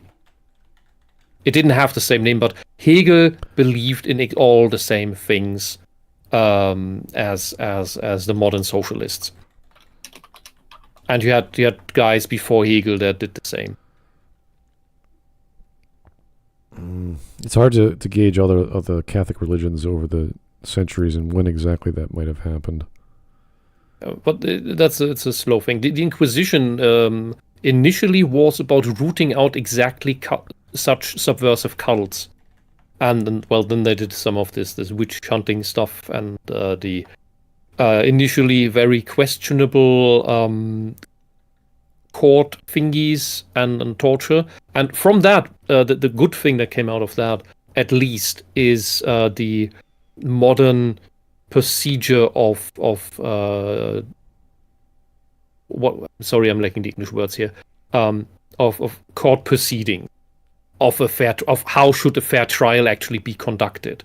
That is one of the positives that came out of that whole horrible ordeal of the Inquisition. This is very important to keep in mind, okay? It takes a village to raise a family. It does. It really does. No, it takes doesn't. a village No. to raise a family, and Wait, what? it is It takes a village to raise a family? Family. No, that's Family. a child. But the quote is, it takes a village to raise a child. But that does not mean that the whole village owns the child. The parents get first dibs. The village is still all people that you, the parents, know. That's extended family, if you will. And also Those are your- parents those are- usually have the final say. Yeah, so that's friends of the family and acquaintances of the family, because through all these other people, the kids learn and they get reflections back from the parents, which are present parents. They are there. They are around. They're not 8 to 12 hours a day laboring away from the children while the children are in the hands of strangers.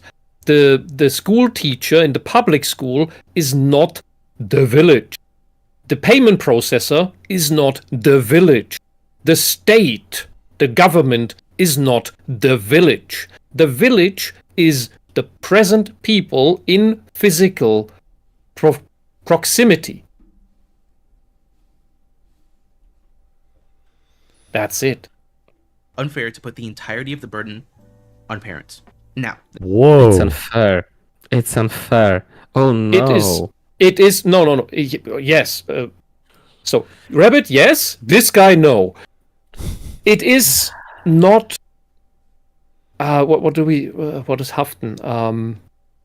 So the general rule, which you see on every verboten sign in Germany, is parents are responsible for their children. Meaning, if the children do bullshit, like trespass or anything, the parents will face the legal consequence for it, as they violated their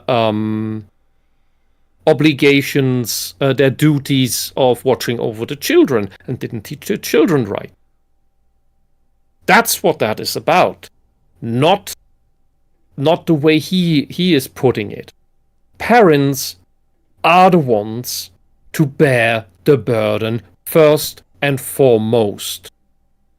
Other entities can help with that, but since other entities also mess up with that, you want to give the right to oversee your children carte blanche to other people, random people you don't even know, whose names you don't know, who have power over your children. You are insane. You are somebody who's basically arguing right now that it's totally okay to hand your kids over to strangers in a kindergarten, public school, a monastery, where they will be violated. That's your argument right now, Mr. Piercing Heaven. I think you're rather piercing something else that goes downstairs. Parents are responsible for their children. You will never catch me saying anything to the contrary. So, understanding me in this context that I just laid out, Can you go back what I'm to going the to say, second section? I'm Sure. confused what you said. to keep in mind, okay?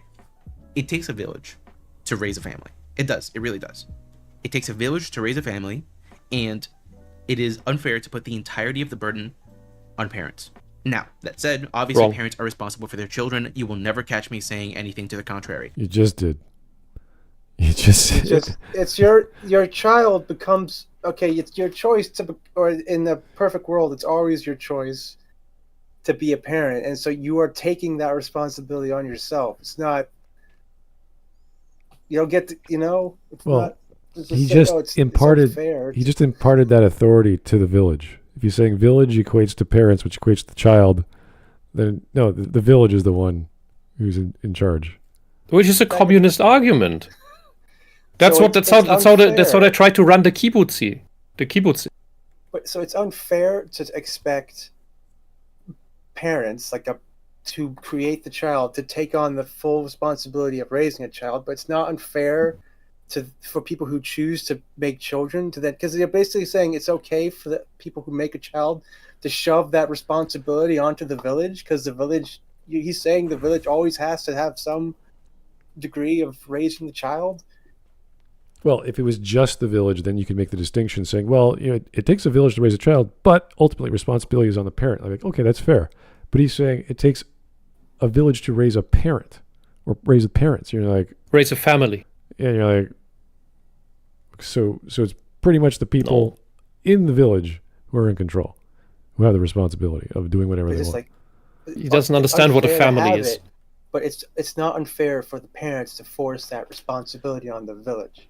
That's what I don't understand. Well, the way he worded it was weird. You could take Yeah, because it's the wrong words. He could have just as well said, "It takes a state to raise a family." right. The context of village becomes: is it the street you're on? Is it the spiritual leader? Is it the mayor? Is it the state?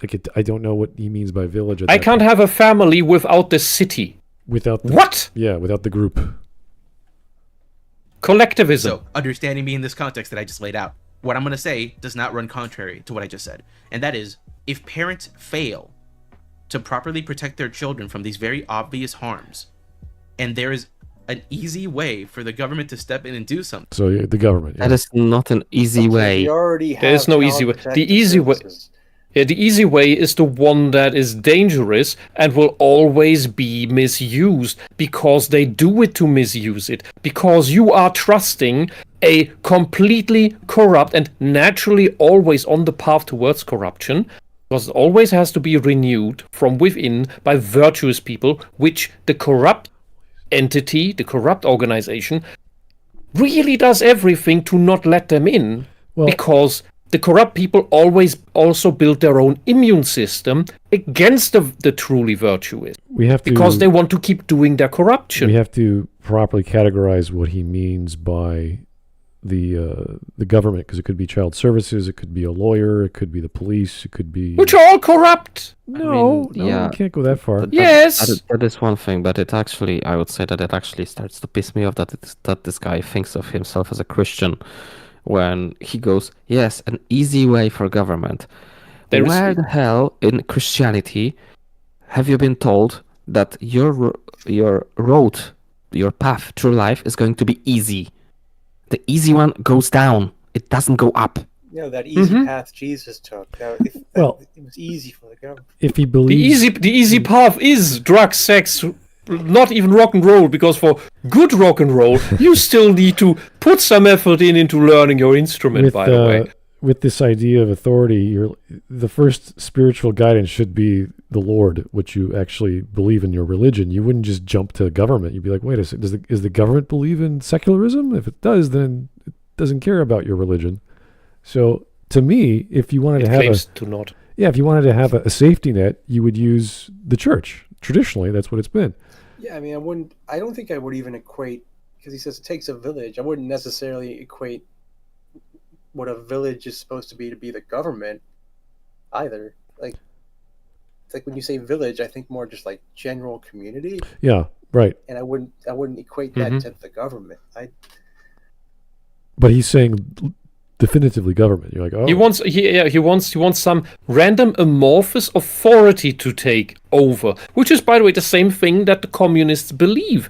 They believe that, if it's some I know. I had an actual discussion like this with somebody who's actually very intelligent, but falls for absolute logical fallacies and is too old in order to rectify any of them. And he understood that individual humans are fallible and corruptible, or inherently corrupt. But he would be fine if the expert who decides everything, the authority, if he doesn't know who it is. If that's an anonymous person who he can't know the identity of, then he would be fine subjecting himself to that. Well, the issue is... he doesn't want to know the person. And this is a similar mindset here. Well, no, it's completely crazy. He's being too general, and we don't know if he means children in a public school, in a Catholic school, a scenario for young adults, an abusive... I would argue that he thinks of everyone who is not 18 as a child at this point. I don't know, because we're talking about, from 4, I guess even younger than that, to 15, 16. Yeah, true, but the way he has been wording himself all the time, trying to shirk the responsibility, the individual responsibility, makes me think that he... really goes far with that child. Yeah, but the product of his thinking is that he is okay with curtailing everyone's rights because there are some parental failures out there. So everybody who's above 18 must now be treated as if below 18. Because he is upset that there are some people who fail to parent their children. And if that's his line, that you need to get to, this absolutely never happens, then why even make the payment process? Just say keep kids away from the internet, because you don't need payment processes to access some porn. Yeah, but that would be and the kids will always find a way. Once they get an interest in it, they will always find a way. If you have guns in your house that are locked away, and your kid really wants to do some nonsense with them, kid will find a way. Well, this kid logical knows what step your secret code of is. What he's doing with payment processors are doing what I like, then there's gonna be a petition to the government to say, yeah, we'll just block everything unless the government says so. Because why stop with a private organization? So this is still coming under censorship for everything, not just some video games I don't like or some content I don't. It's like no. This could be outstretched to everything. So Yeah. And again, he has no limits. He has no concern for how this works or outcomes. And once you have a tool for power established, it will be abused, especially every when time. he quoted And this Canada. is built to be abused. look The at Canada. abuse is the goal. Look at Canada.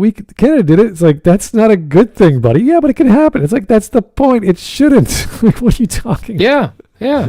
Look, when they introduced in Germany that we have to have. So first in the 90s, we still had the people were still protesting the rollout of national ID. Because they thought, oh, that's how it starts. That's how it goes all the way down to fascism. Because that's what the Nazis would have done. And at first it was like, yeah, well, okay, we have the national ID, then we can verify voting much better. And now we don't even check. Well, it's illegal to not check the national ID, but every time the election offices are run by socialists, they don't check the national ID. They don't want to see it. They get upset when you try to show it to them. And we have to pay $50 every couple of years to get it renewed. And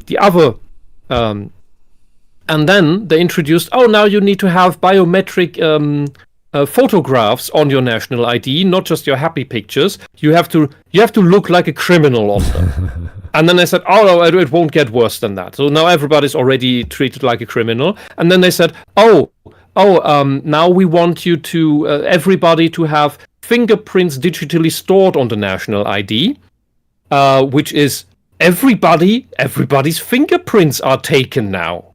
All the citizens. And right now it's still voluntary. When I had to last renew mine, it probably won't be voluntary the next time. And there were, again, and this happens every couple years to decades, they try to switch the organ donor state system from an opt-in system, meaning you have to check the box that you want to be an organ donor, to opt out, which means you are an organ donor by default unless you actively ask for having that flag removed, and they don't necessarily ask you. Which means that then we will have a national ID with biometric photograph with all our fingerprints on them, and your children and children's children will be organ donors by default. How long do you think it will take until they also take a blood sample of everyone to have in a DNA database, as they have in China, where they do take blood samples from all the newborns, have a DNA database to know whose organs to take if somebody from the higher-ups in the party need them? Why do you think people keep disappearing in China? Standard citizens, not criminals. All right. Let's. It's not a slippery slope. It's salami tactics. Slice by slice. Keep going. 7 minutes and a half. Members of society, private citizens, or corporations to step in and defend these kids and protect them from the evils that are out there. And so, if the corporation is going to defend kids. The corporations. The corporations that want to prey on kids as much as possible, like the amount of scandals that social media companies got into because they were specifically creating profiles on teenagers. Fucking hell! And this guy wants these same people. It's not even get into YouTube and Facebook. This is dumb evil. Well, this is just. Yeah, I've said like Facebook had a specific issue with them advertising to like 13-year-olds with Instagram and stuff like that.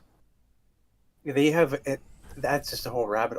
He said private companies. Well, the ones that he likes, yeah. But he just no. As long as they target whom he wants to be targeted. So private, he's supporting private companies, private individuals. It's up to them to protect the kids from evil. But he's making an appeal to the government. He's doing two things, yeah. Yeah, that's why I said it's an already corrupt tool in the hands of corrupt people. It is forged by inherently corrupt people to begin with. They solely justify their use and invention of it through something that you, little fool, might agree with. And now they have it. Well, this is no different. And will continue to use it, and then they will use it against you, which in many regards they already are, as they are targeting, those very people keep targeting, especially Christians, as well as Buddhists in other countries, and similar virtue religious people. And this comes together with what I said before. The problem is not who does a thing or against whom it is done. The problem are the mechanics themselves. And these are the mechanics of ontological evil. Well, you do not touch them. Do not use them. The path is the goal. This is no different than the quote from Movie Bob. I think he said, "There's no bad actions, only bad targets." So the method... Yeah, that is because... The methods, the left, and he doesn't care which group does that, so long as the target gets hit, the one that he wants to hit. Yeah, because this is the difference between objectively left-wing thought and objectively right-wing, truly right-wing thought. Left-wing thought only cares about the who does it, whom it is done to. The it doesn't matter. Only the person matters. Right-wing thought is about the mechanics, the what, not who does it or to whom it is done, but it. What is it that is done matters. Is it okay or is it not okay? And that is what the path is the goal. And if the path is the goal, not all means can be justified. Not all its can be justified. That is what the right wing actually is. And the philosophical reason why the Nazis were not right-wing, and why the Catholic Church, when it hides its PDFs, is not right-wing, but left-wing. Have fun with that thought. I was going to ask, that's a Movie Bob quote? Oh, he has a lot of bad quotes. Oh, yeah. Was he quoting someone else, or is that a Movie Bob original? Because I always lots of lefties say that, and there was even a game. Somebody made a game out of guess whether this quote is from a Movie Bob or the National Socialist Workers' Party of Germany, or some sort of evil guy in the government. I assumed that was like a. No, not just any evil guy, but the actual German Nazi party. Yeah. Is it Movie Bob or is it the Nazis? And it was also the version of neo-Nazis. To be, with the times, you could say, so that the phrasing and all of that is not as easy giveaway.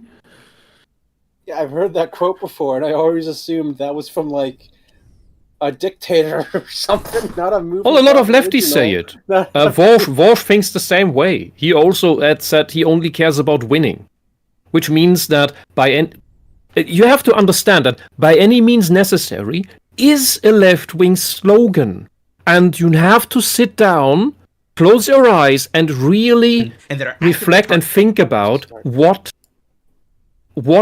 by any means entails, what it includes, all the worst things you can imagine, and things that are even beyond that. Think about them. And then you understand what the left is willing to do, wants to do, and why it always creates Orwell's 1984. Every single time. By the way, that has been proven. If there is a way for that to happen without great cost to the community, then it should happen. So he just contradicted himself. Without great cost to the community. Dude, you're asking everyone to dox themselves. To multiple unaccountable databases that are going to sell your data everywhere they fucking can. Where there is no privacy, no pseudonymity, no anonymity, there is only tyranny. Aristotle knew about that. That is how you create 1984.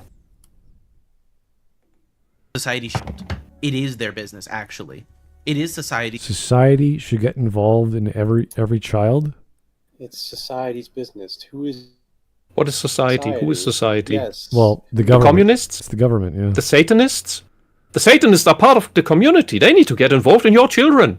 Because he can't jump around and say, hey, the private entities, it's their obligation, but then just pull everybody in and say it's society's job. Yeah. He has to be very... Society, this amorphous blob. Yeah, he has to The be specter. he must be very specific when he says stuff like this, because we're sitting here like this could mean anything. It could mean like a cabal of religious fundamentalists or a bunch of people that are bought out by the government or some private entity that does whatever it wants. Like there's all kinds of nonsense can occur from this statement. It's not even worth considering when you say something so generic like that. Business. Protect the collective of children. The collective? The collective of children. Is this the Borg? What are we talking about? The collective of children. Yeah, this is a communist. Maybe he doesn't know. If he's actually what he claims to be, he is a communist without knowing. Yeah. Wow. That exists in that society. Obviously. If you think about it for more than 5 minutes, that makes the most sense. No. That Maybe makes you the should most stop sense out of eating your any take cattle that has been feed. Espoused on this topic. Obviously, society should get involved. Because we've been saying the same thing for years on a variety of topics. Parents should just parent their kids. It was said about smartphones. It was said about violent video games. It was said about the television. Parents should just parent their kids. Whenever you point out that these things have negative consequences, and they negatively impact children. Because you are not teaching parents on how to do that. Well, he went from society... They have forgotten that thanks to the commies and all their shitty policies, and you are not telling parents on how to actually parent their children. Well, it's like telling somebody to clean up your room without explaining on how that is actually done, because the parents never taught what cleaning up the room actually means, how that works. How you go through that. And parent your children is the same thing. It's just an empty word if nobody ever taught you what that actually means. Yeah, but That's sorry. he went from the phrase society should be involved and he just jumps to parents. And you're like, we agree. Yeah, parents should be the ones that say what goes. But you don't just say the collective group should be the ones in charge. Oh, by the way, parents should be in charge. You're like, what do you... Well, he was specific there for a moment at last. So it's like everything he said there is true. Like, because the parent owns the TV, the parent owns like the children, their kids. They don't get that stuff on their own. That makes sense. They control access to the TV. They control access to their phone. So the parent has a say. Society doesn't own the kid. But it has a say that way. This is the problem, yeah. He's Plato wanted the society to own the kids, also to own the women collectively. Then the kibbutzim tried the whole the whole kibbutz, the whole village, collectively owns all the children, and also the children don't know the parents, and the parents don't know which children are theirs. And it went horrible. You don't do that. Socialism always does this. That's why they build up these giant mega kindergartens where you have like 200, 500 kids in from basically from birth up to before school age, so that the women can be chained to the workplace, which is what socialism does. By the way, the kindergarten was invented by the Nazis. The first one was founded in Vienna for this exact reason. They wanted to free up women to be able to join the workforce so that they would have more labor that they could fit in the factories. And now we have all this trouble of, now the two incomes in the West do not support the entire family, so you actually need to give away the children, because otherwise who's going to watch over them? Because we split up the actual family, because the, as you call it in United States, not the atomic family, the nuclear family. The atomic family. That sounds much cooler. We now have an atomized family. The nuclear family before that was mother, father, child. But there's already something missing, which is the grandparents. Because the grandparents take a load off of that and they impart their knowledge and wisdom to the next and the following generation, which means their children and their grandchildren. If you take out the grandparents, already you are missing something that takes a burden of the care and that imparts wisdom. Because maybe your grandparents, maybe you didn't jive with some of the things they had to teach. That's why you don't know how to bake bread. Because maybe or your grandparents didn't think it was you fit with that or something. But your grandchildren, maybe one or two of them might vibe with that. And your children will have 4 grandchildren at the least. And there's a good chance that at least one of those is okay and decent and not horrible.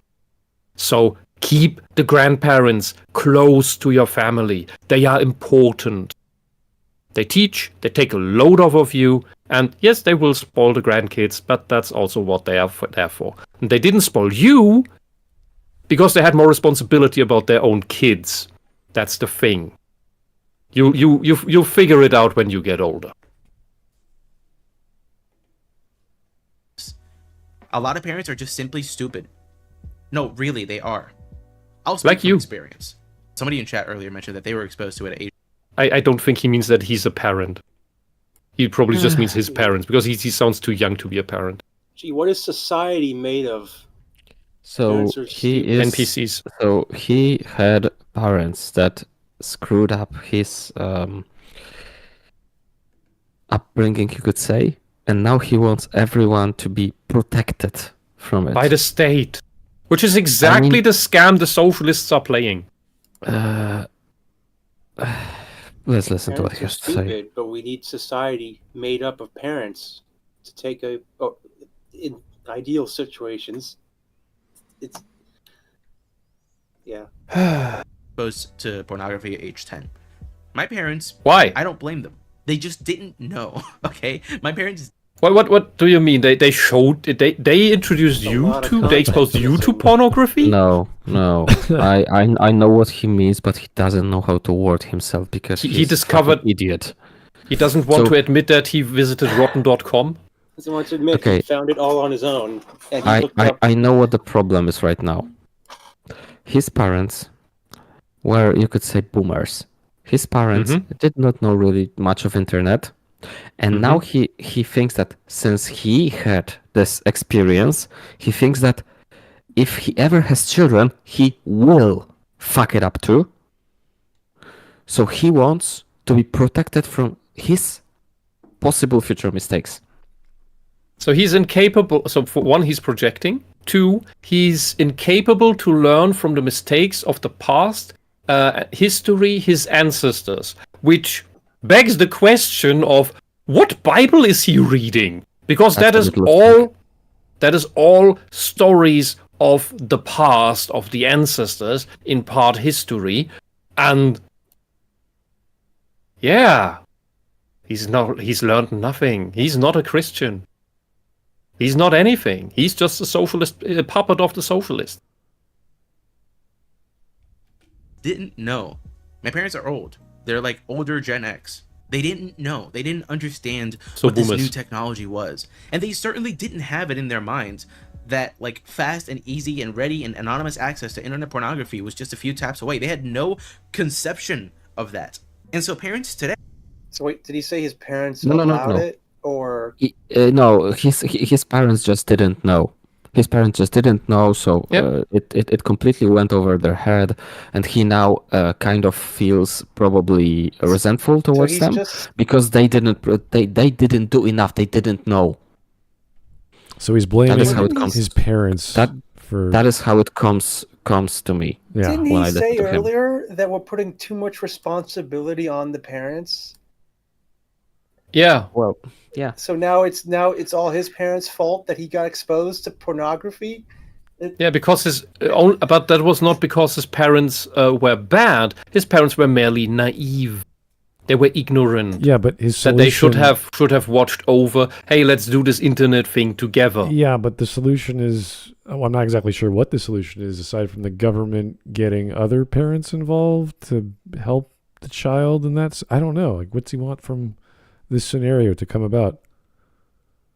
It's as if he doesn't understand. Well, that's why he wants the government to do something. Treat the internet as a giant kindergarten. Well, that's where only kids content is allowed. So instead of banning the kids from the internet, he wants the internet to be only for kids. That's the logical extreme of him liking these payment processors going along with what he wants. But I don't know where he's going with this, aside from the government will get other, like, he wants the village involved, so he wants the government involved, so other... Yeah, but that's not the village. The government is not the village. Well, that's the village would be all the people. But that's what it is, at least by his logic that we tried to follow.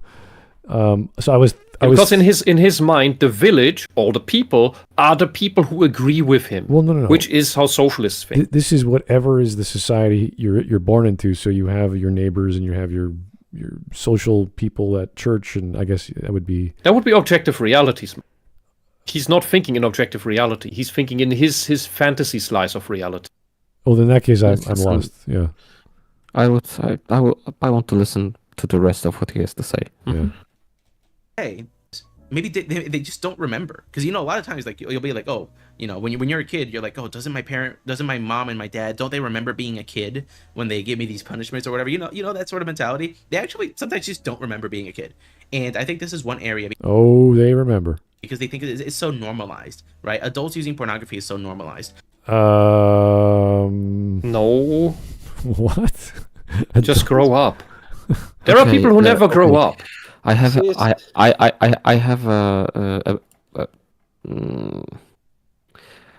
can we go back 1 minute and let it play? A minute? I'm sorry. Just let it play. I'm just saying. He said he had boomer parents. His boomer give it parents like never... give it like 40 seconds. I want to listen to this whole sentence because it's, I don't know just where he is going with it. I know, because he said they're ignorant. Then he's like, no, they know. No, they don't know. It's like, what? Yeah, I'll make some caffeine in the meantime. His boomer parents never said, hey, somebody in when chat I was earlier mentioned that they were exposed to it at age 12. I was exposed to pornography at age 10. My parents, I don't blame them. They just didn't know, okay? My parents didn't know. My parents are old. They're like older Gen X. They didn't know. They didn't understand what this new technology was. And they certainly didn't have it in their minds that, like, fast and easy and ready and anonymous access to internet pornography was just a few taps away. They had no conception of that. And so parents today, likewise, maybe they just don't remember. Because, a lot of times, like, you'll be like, oh, when you're a kid, you're like, oh, doesn't my mom and my dad, don't they remember being a kid when they give me these punishments or whatever? That sort of mentality. They actually sometimes just don't remember being a kid. And I think this is one area because they think it's so normalized. So he went from his parents were older, so they didn't know, and the current parents, oh, they don't know because it's so normalized. Yeah, they've forgotten that it's normal. I'm sorry, that is a cope. That is a cope that is absolute fucking stupidity. It's once again just shirking the personal responsibility completely. I just don't understand, because he said the problem is parents, but it's also they shoulder too much responsibility. Therefore, it's not their problem. So why? I don't get it. Well, they either have bad memory or they think it's normalized, which is like, okay, so they know what it is and it's fine, or they don't remember what it was, so it doesn't matter to them. Like, what? I'm so fixated on how he said earlier that it's unfair. The amount of responsibility on parents is unfair. Therefore, the village needs to get involved. But then he's also saying it was never their fault. So I'm not sure. Yeah, I'm a bit lost.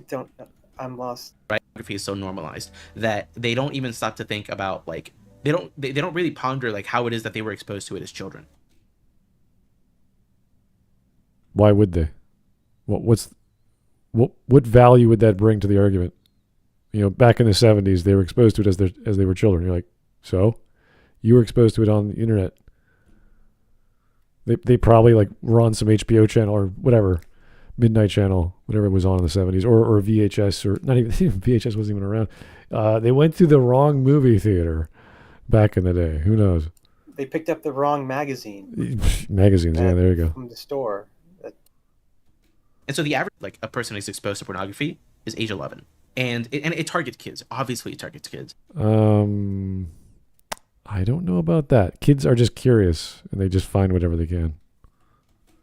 How do I know this? Because as soon as a state passes age verification laws, Pornhub shuts down. I don't think I need to say more, honestly. You better, because I don't know how that correlates. What are you talking about? Pornhub shuts down when a state passes a law? What? How? He's talking about one thing where I think Pornhub stopped working in one of the states due to the state implementing a very draconian.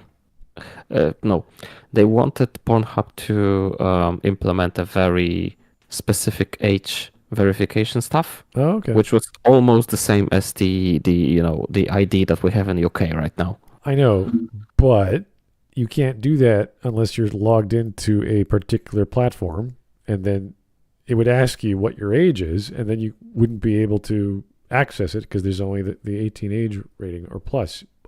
I guess they're talking about what you mean, what is that the UK is implementing some weird digital ID that you have to like sit down with your passport or whatever you want to call that, says, yes, I am of this age and I am of this type and I have this origin and da-da-da-da, which I've never even heard of. But if they do that, the internet would go crazy. I don't think that's a thing yet. So, They're the game here. They're not even trying to hide it. It's so transparent.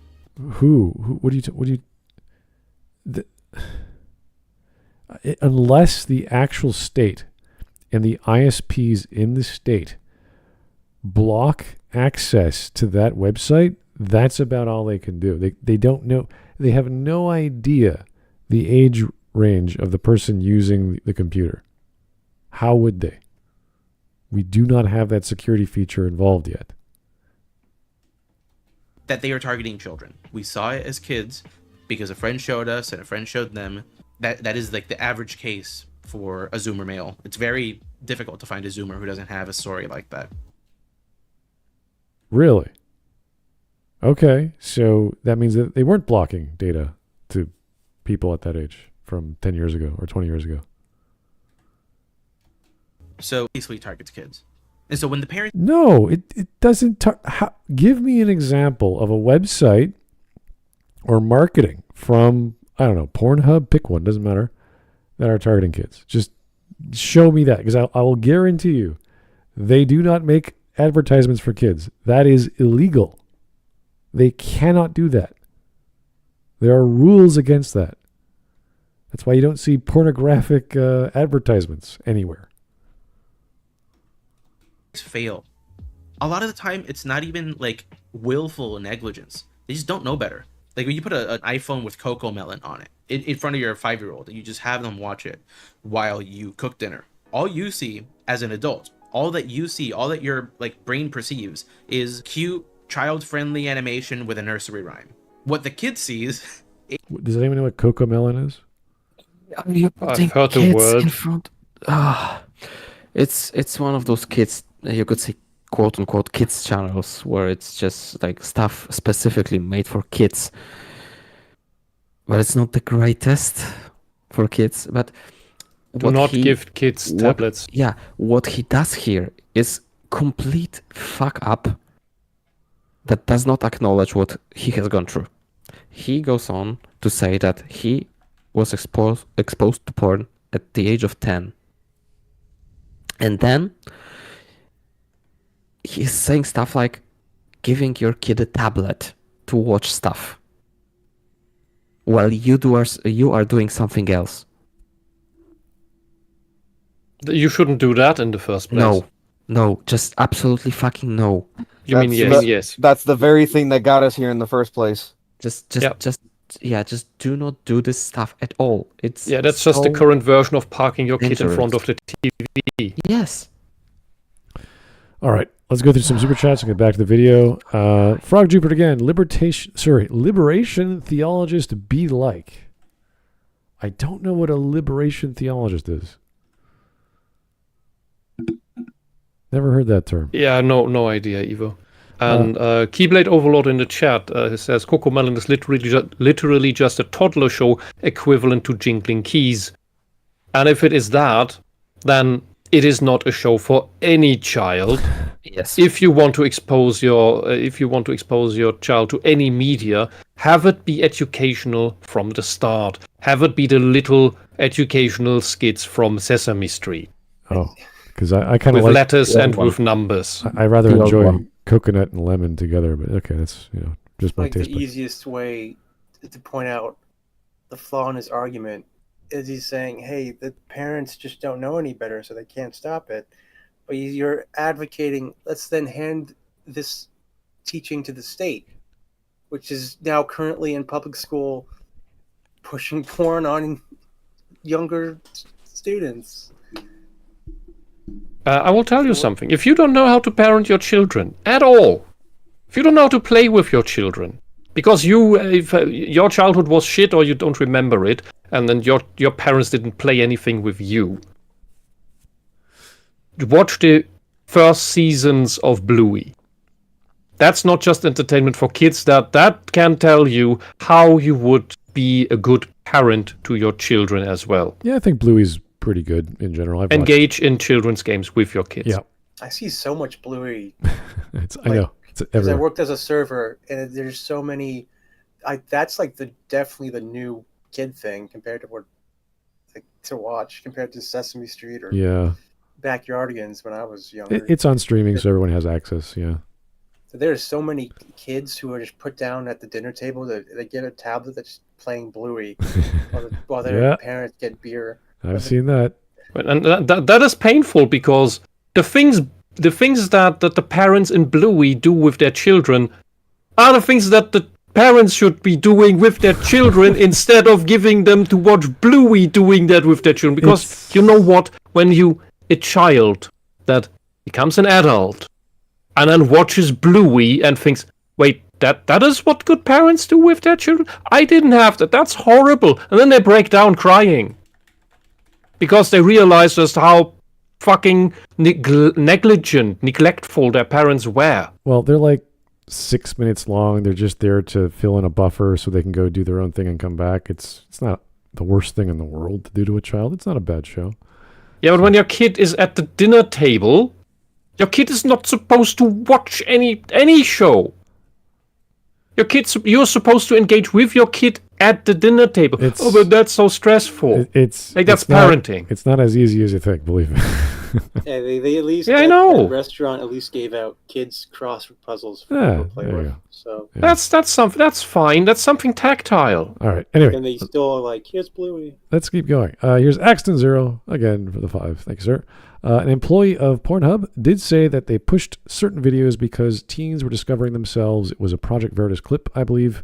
Again, that's on their platform. They can do whatever they want. I was referring to marketing outside the platform. So Yeah, but that was also the thing that once they kind of got to know the you could say age by the certain things, they were starting pushing trans stuff onto the kids. oh, you're kidding. Holy jeez. Yes, that is what was happening.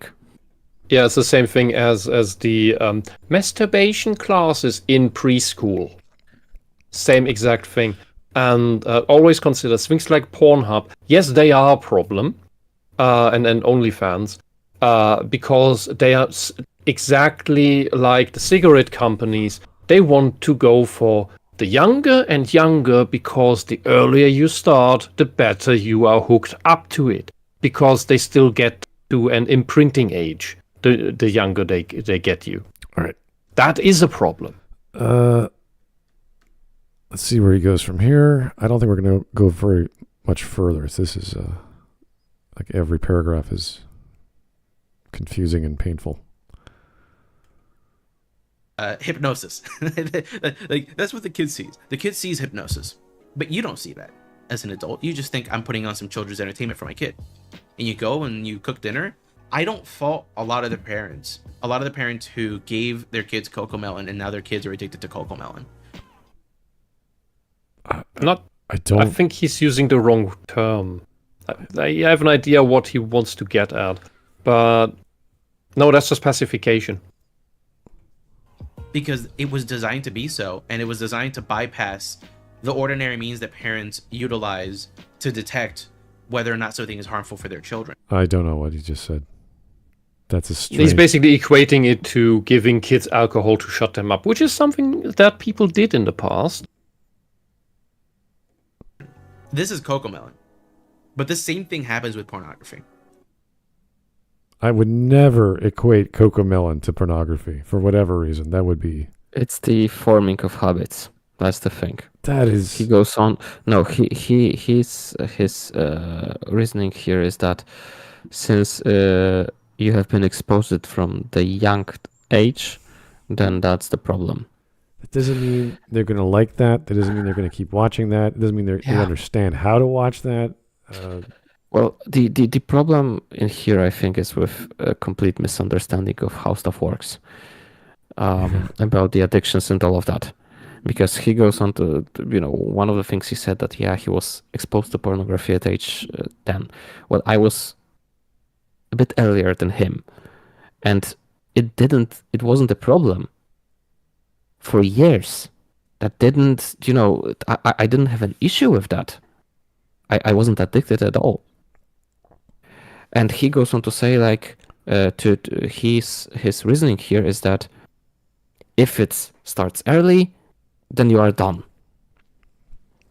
Yeah, he's equating... And yes, because I think that you can be... you shouldn't be exposed to pornography early. You shouldn't. Because there's something of the innocence. There's something lost that you can never regain. But if it happens, it's not the problem in on itself. It's coming back and repeating stuff and all of that.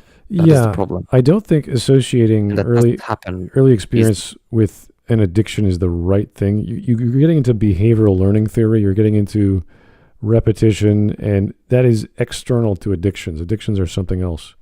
So maybe if he used a different term, if he knew a little bit more of the psychology behind it, I'd be like, all right, you did some research. But now he's just associating addiction with behavior. I'm like, that's not even close to what you're, especially at that age. There are behavioral addictions, but in the end, it does all come down to dopamine.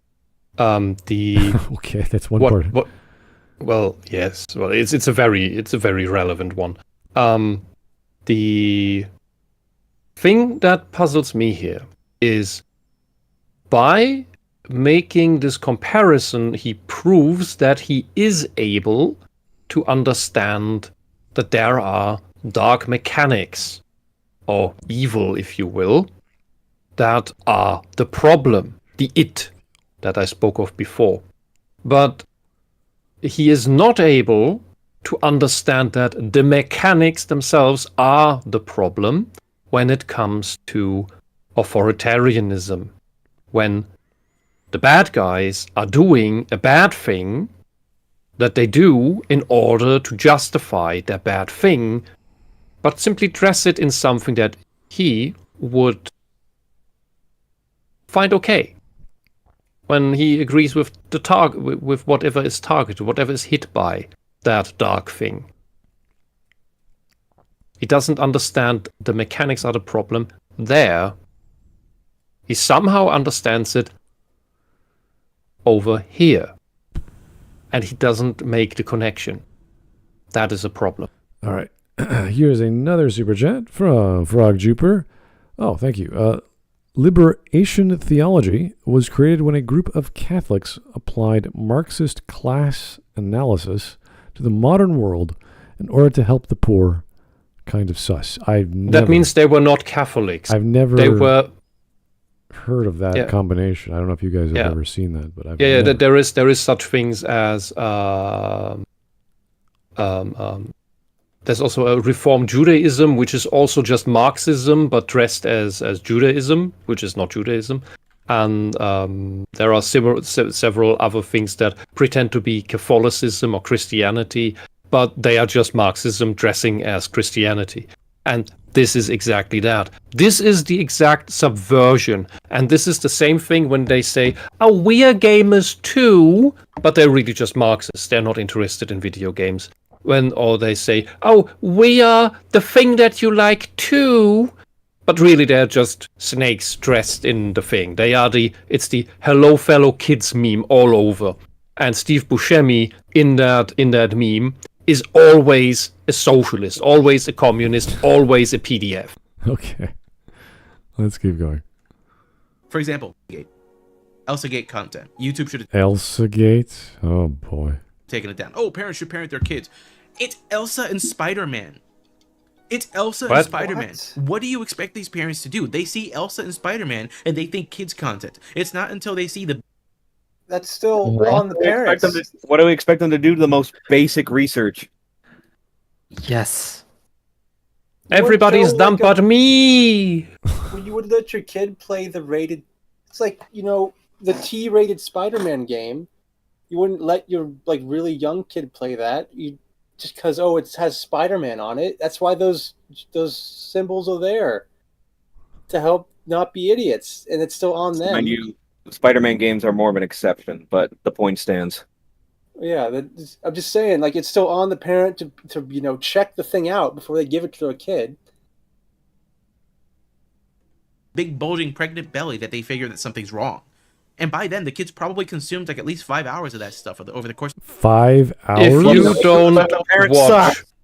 If you don't watch what your kids are watching, that's your fault. How do you measure 5 hours of a kid watching that? That doesn't, which parent would ever do that, first off, in one day? Or does he mean collectively? And if it's collectively, what the hell is a parent doing all this time? Not being a parent, apparently. No. He's just ranting about neglectful parents. I guess. I've never, maybe there are, but I've never heard of this. And his reaction to dealing with parental neglect is ban everything to mitigate neglectful parents and hand over everything to the state. Become the communist tyranny, become 1984, become anti-Christian, become anti-family, because families don't work. Instead of him giving the positive message of, this is how you should be parenting, this is how you would be a good parent. He's not learning from the errors of the past, of his own parents. He is just wanting to forbid everything that he hates. That's all. He has no solutions. ElsaGate is deliberately designed to sneak past a parent's danger sense. It's like if you were to walk up to Spider-Man and punch him directly in the face. Did? And it turns out that you were wearing some sort of specialized equipment that disables his spidey sense. What? What is it compared to? ElsaGate was designed to sneak past parents' sense. ElsaGate was about how this was sneaking past parents'. Yeah, it wasn't ElsaGate about stopping it. It was about stopping. ElsaGate was about how you had these freaks on YouTube that were cheating, not cheating, but they were circumventing the algorithm. Because YouTube had no micromanagement, or actually no, YouTube probably knew. They just didn't care because unless it pisses off advertisers directly, they don't give a shit. Can you enlighten me on what this ElsaGate is? Because I just keep thinking it's something about Frozen. It was in 2018-ish. So when because in the 2017-2018 era, YouTube started to super clamp down on advertisers save content, and that's when the algorithm got introduced and it faced all the changes. The apocalypse. Yeah, the algorithm got the all important algorithm. That's when it really got started, and YouTube was doing all these things to try to sanitize or control traffic on the site to make sure certain content wasn't getting certain content advertisers were uncomfortable with weren't getting lots of traffic or views. And ElsaGate was about how YouTube was dropping the hammer on all this other forms of content on YouTube, to the point of being just blatantly censorious. But you had this they would nuke your channel, nuke your monetization on the basis of it wasn't kid friendly, it wasn't advertiser friendly, and the reasons were all over the place. Like you had like just one swear word at one point, and they completely demonetize it.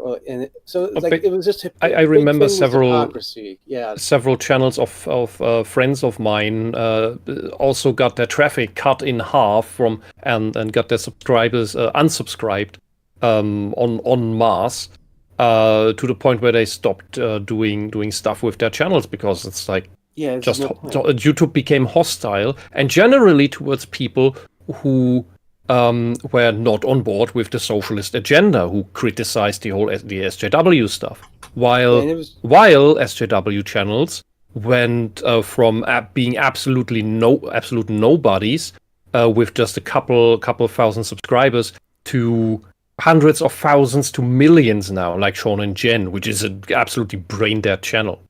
Now it's just Sean, I think. There's no Jen.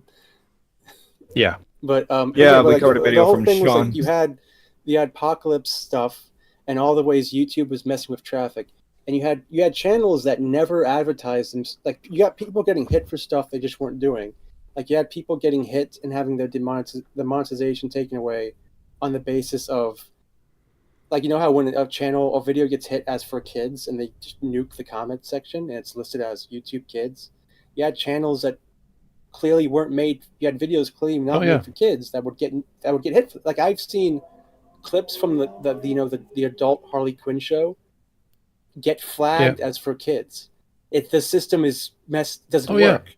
It's the same thing they always do. It's just to get rid of critics while they keep pushing the stuff that is actually actively predatory towards children, like the channel. Trans kids and stuff or something it was with this kid stuff. Yeah, right. That really creepy thing. With this little teddy bear that was trying to explain how to be non-binary to preschoolers. It's just they finally took that down, I believe, but they kept promoting it for years. It still wouldn't get like 10,000 views from what I remember. But so they had that, and Elsa Gate was about how people were being hit with this, and they noticed these series of videos with a woman that would cosplay as Elsa and a guy that would cosplay as Spider-Man, and they were getting millions of views. Mm-hmm. And I'm pretty sure they were monetized as well. And it's just these videos they had them doing, it wasn't educational stuff. They had them doing like just the most fetish fuel, like softcore fetish stuff you could imagine. Simply put, those videos were cheating the system. Yeah, that's it. Like this stuff was blatantly not kid friendly, but they were getting views, and YouTube wasn't doing anything about it while they were hitting everybody else, and that's what it was about. Well, because it wasn't about protecting kids, as always. Just as this payment processor move is not to protect the children.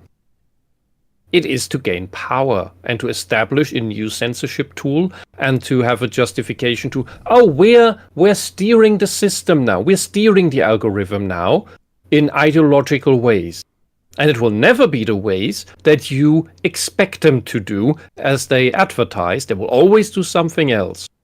And this guy, at best, is too young, oblivious, and ignorant, inexperienced to understand that and figure that out. Oh, he's controlled opposition and knows exactly what he's doing. But I don't think he's smart enough to be controlled opposition.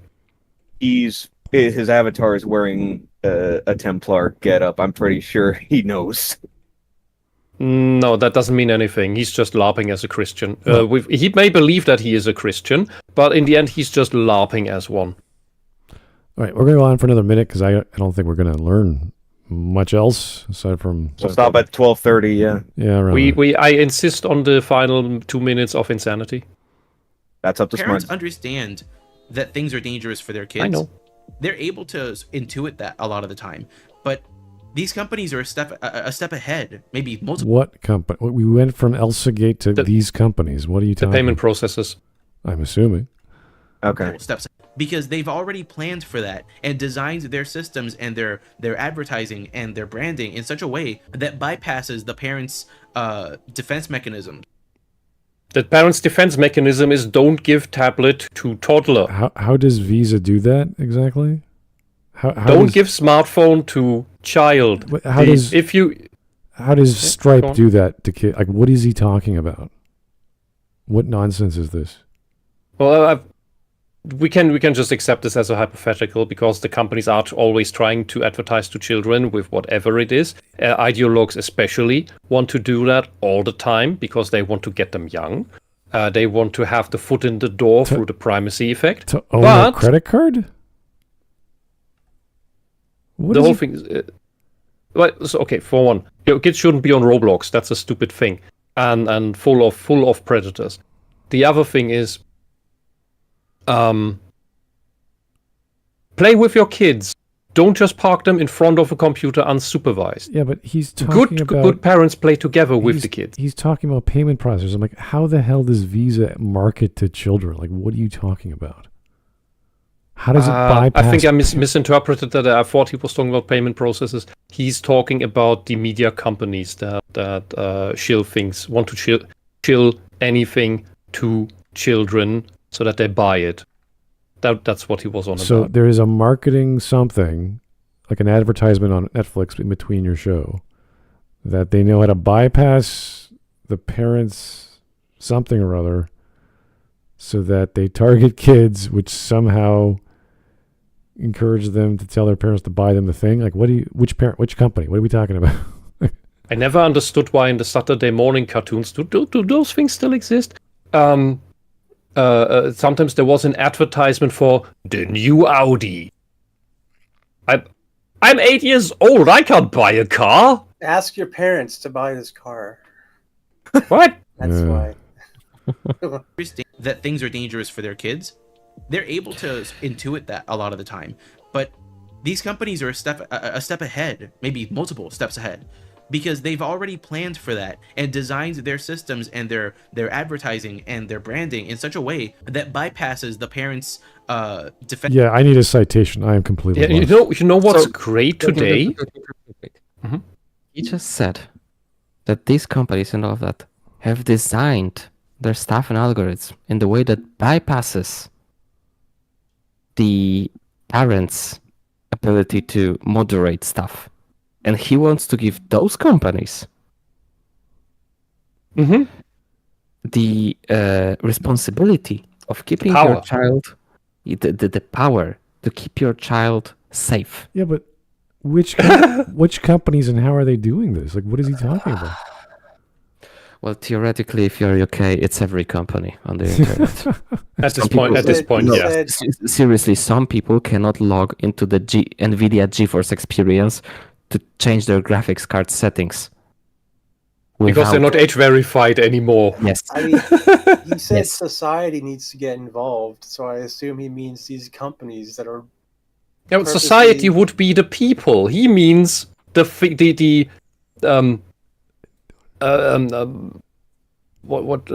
can I call these things? These multitude entities of power. That's not society. The deep state. I find this entire idea too generic for me to wrap my brain around, and I want to know an example. And what is this technique they're using? Because I know marketing, especially online. So, okay, where is this? How is this done? What's the technique? Just give me a picture. I don't care. Give me a screenshot. Let me look at it. Well, like speaking on using the Elsa and Spider-Man thing as an example. Yeah, the algorithm, YouTube's algorithm and search stuff sucks, but that was the people who made that channel bypassing. Yeah, that's not stuff. YouTube. It wasn't YouTube. Yeah, exactly. YouTube didn't orchestrate that. YouTube is a really bad media site for putting your children in front of. And then again, all parents have the power to learn about ad blockers, so that the weird ads don't get shown to the children. There's also the thing that you don't need Netflix for your children's media entertainment. You know, there's still we still live in the time where there are some physical there's still some physical media left. And even then, you can get the stuff elsewhere. And that is the good cartoons and similar shows from your childhood.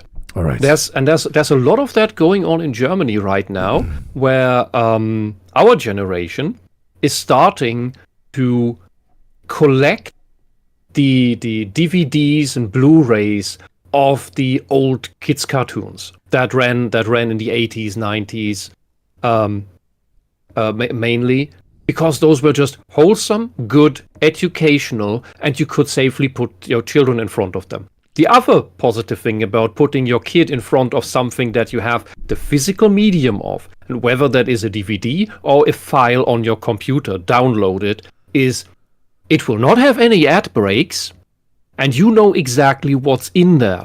For one, because you have watched it as a kid. That is the media you can safely give your children. And you can regulate it better than anything on the television. Because on the television, you never knew what would come next.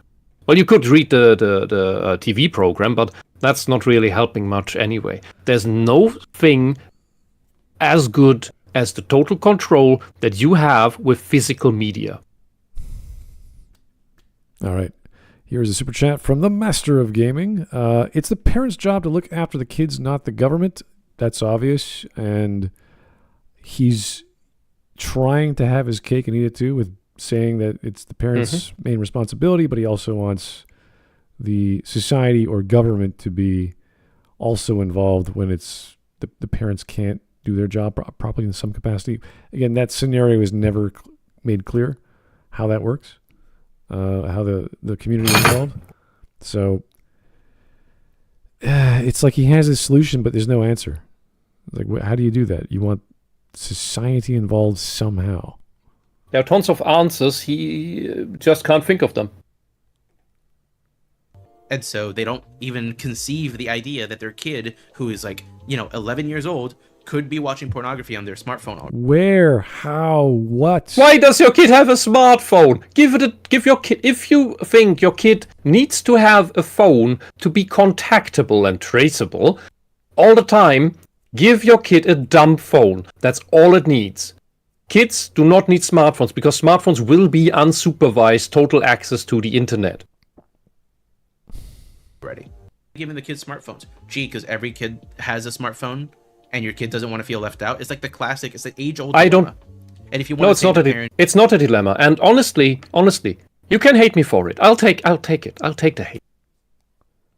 I would not allow my kid a smartphone outside the house or at all.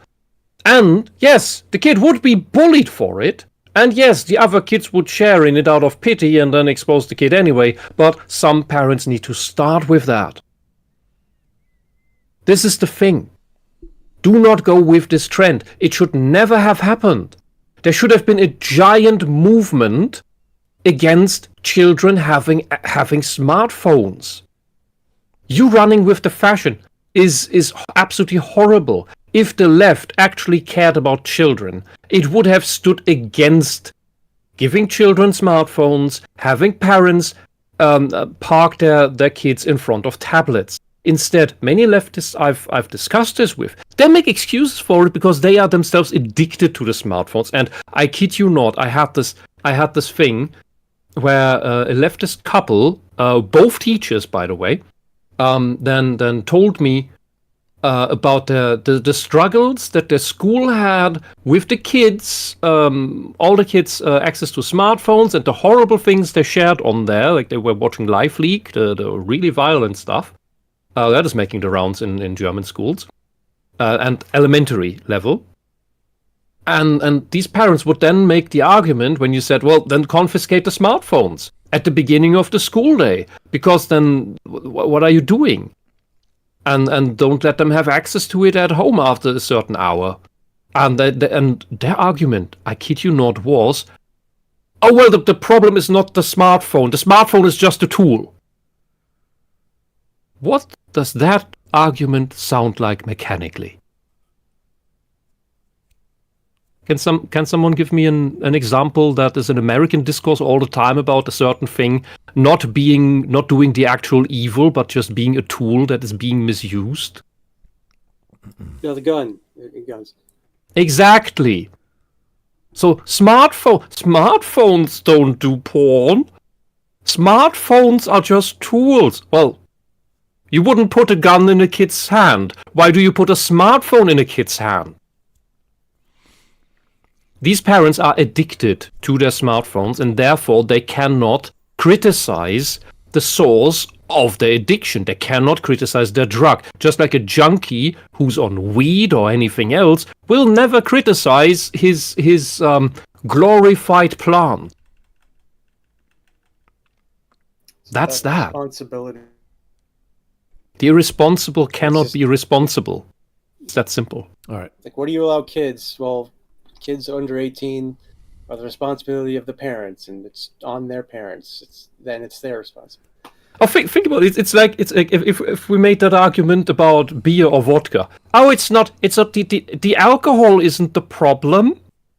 It's just how you use it. Well, That you wouldn't is give a this. very, very dangerous road. Oh, it's the same with porn. Like these are things that you don't give into the hands of children. If you don't put a gun into the hands of children, you don't put a smartphone into the hands of children. End of line. All right. A few more seconds. Cool, but that's not happening. That's not happening. And you can't just wash your hands of the situation if children are suffering.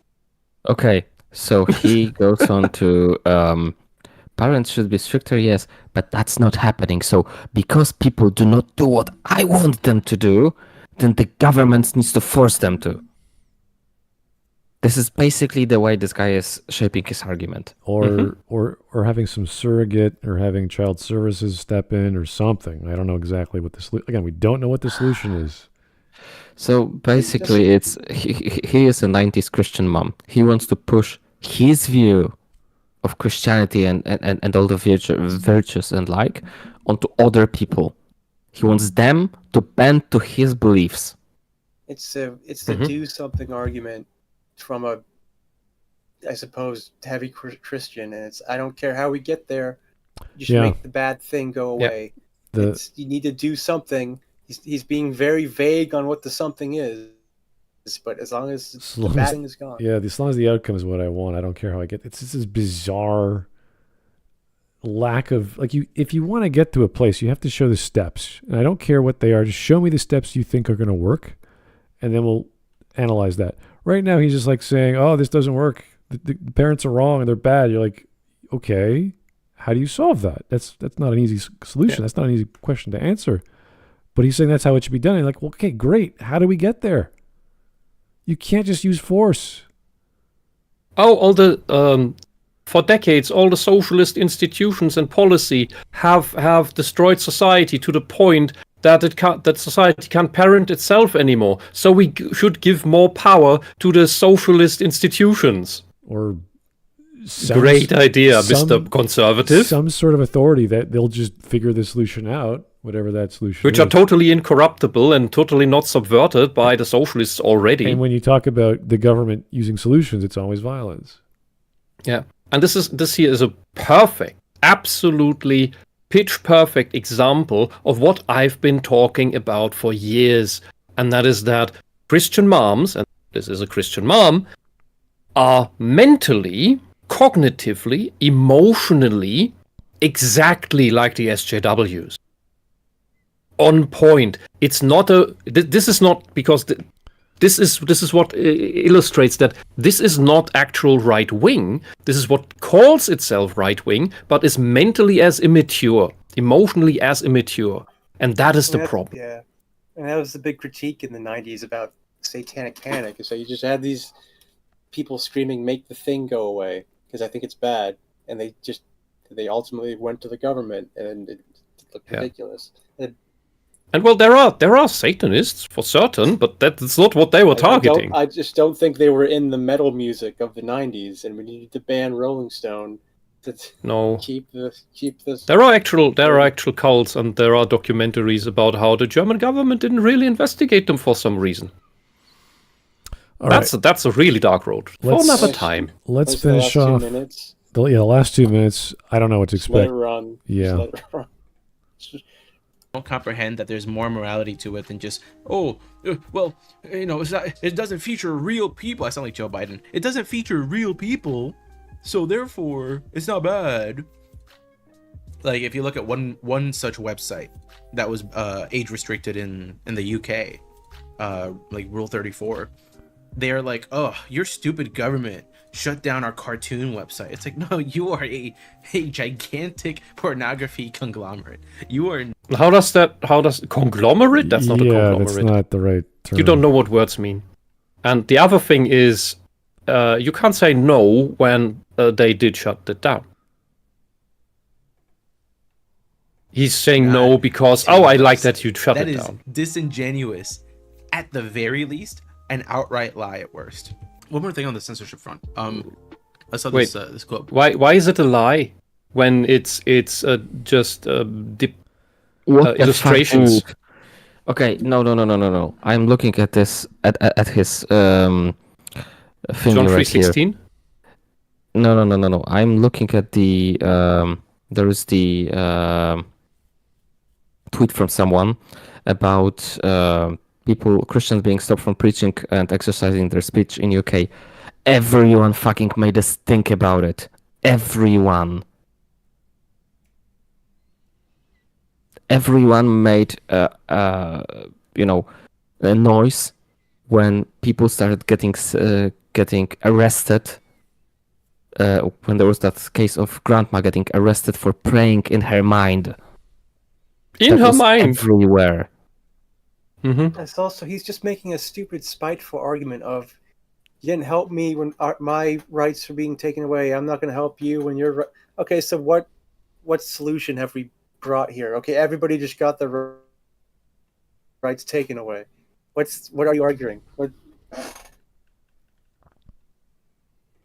By this tweet by Podcast on. So everyone crying censorship and slippery slope. I want to ask how many of you spoke up when Christians were stopped from preaching, from praying, or from exercising? Quite a lot, actually. Don't expect us to come support you when they censor your vice. This is exactly it. This is what I said earlier. People have been arrested for praying silently in front of an abortion facility. Yeah, and you want to give more power to the people who do that. Yep. It's just a spiteful argument. How? And also, just say don't do any of it. I mean, this is such a fucking stupid thing, and every single fucking person said that this is not right. Everyone under the fucking whole internet said that this is fucking insane. Yeah, and the same government does not do anything about Islamists suddenly preaching in the middle of the street and stopping traffic, or doing it in the middle of a what is it called, a home improvement market. Well, in Canada, like just to annoy people, just to be in the way. They do it in front of Catholic churches, which is a little strange. And of course, that's a declaration of war. Well, in certain contexts it might be, but it is. There's no other reason to do that. They take up streets, they take up a city hall, public spaces, and we just let them do it. But as soon as that guy from America wants to play his guitar in a church, they fine him for not having a permit to pray to God. You're like, wait a second. As I mentioned last time, read the Pact of Umar. That is what it is. The socialists are in cahoots with the Islamists. One is useful to the other, and they spring from the same historical root. If this guy was legit about his Christianity, he would look into the history and mythology and philosophy that is behind these things. He doesn't, and that's why he is okay with evil being done as long as it hits what he currently dislikes, and that is how he is a useful idiot. He will be disposed of by them when he's not useful anymore. And even in front of the building, just like somewhere in a street corner that you can look at the building from. Within proximity of the building. That's considered an arrestable offense. An actionable legal offense in the UK. Not a peep. Mm-hmm. Not a peep from these freedom of speech absolutist liar signalers. Not a peep. I don't want to hear I think that he didn't see anything because he doesn't check out anything outside of his own fucking bubble. And that is the reason why he can make this argument with a straight face. Because He's no better than the socialists. Because when the thing with the arrest of that old woman happened, I was seeing videos about it everywhere. I saw articles about it. Because that was something that was so insane that people actually started to put up a stink about it. I do not understand how this guy can be so narrow-minded and yet feel so self-righteous. My sister fished Well, it's the same as the leftists do, Steam. I where don't they- get good, and I hope everything else that you like gets removed. Guide to Censorship. Is it against my views? Yes, then it's 1984. If it's not against my views, then it's based. And because I am Catholic, and therefore everything that I believe on this subject is definitively taught by the Church of Christ, I wouldn't go that No. far. Very big Dow. this is very true. And yes, it is a double standard. No, what? There's no such thing as a good double standard. You are not a Christian. You just admitted you are an anti-Christian because the very basis of Genesis 1 is proper distinction. Might be because There's doing things right and doing things wrong. You can't have your cake and eat it too. Look at this. Everything is wrong about Rock Lee. Excuse me. What's wrong with Rock Lee? My God. Maybe it is because I drank a little bit of whiskey while we were doing this, but I really want to meet this guy face to face and fucking Okay, I- keep it. Argue him. I really, No, Rabbit, don't I worry. really wanna want get- to engage. Don't start a holy war. I want to engage in a In proper Minecraft. argument with him. No, the feds don't care about that. I want to engage with him in a proper argument. And I want to see if he goes up the cross. Invite him to a debate. Oh dear. A I would just slug him. Anyway. Huzzah, we have some memes, and it's the scary female in the window with the other... Damn it. I don't know what's going on here. Why is she scared?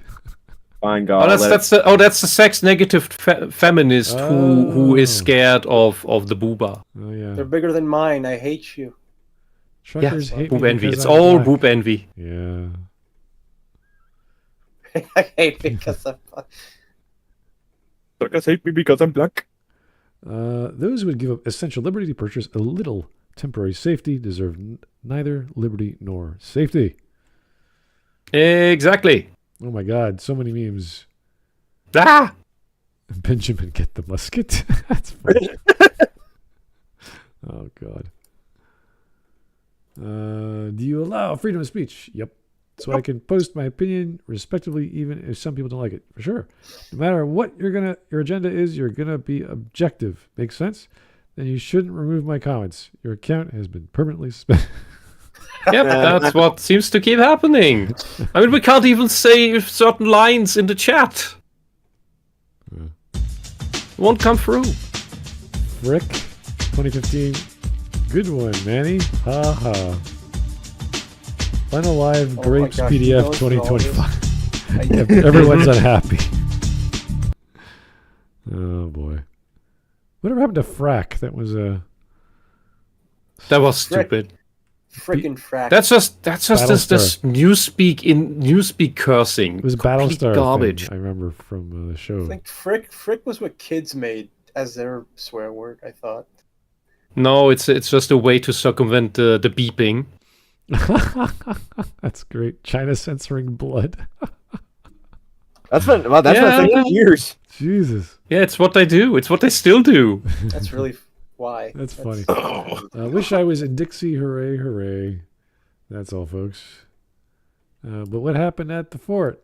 Was Bugs Bunny okay? He was fine. Go outside, Ralph.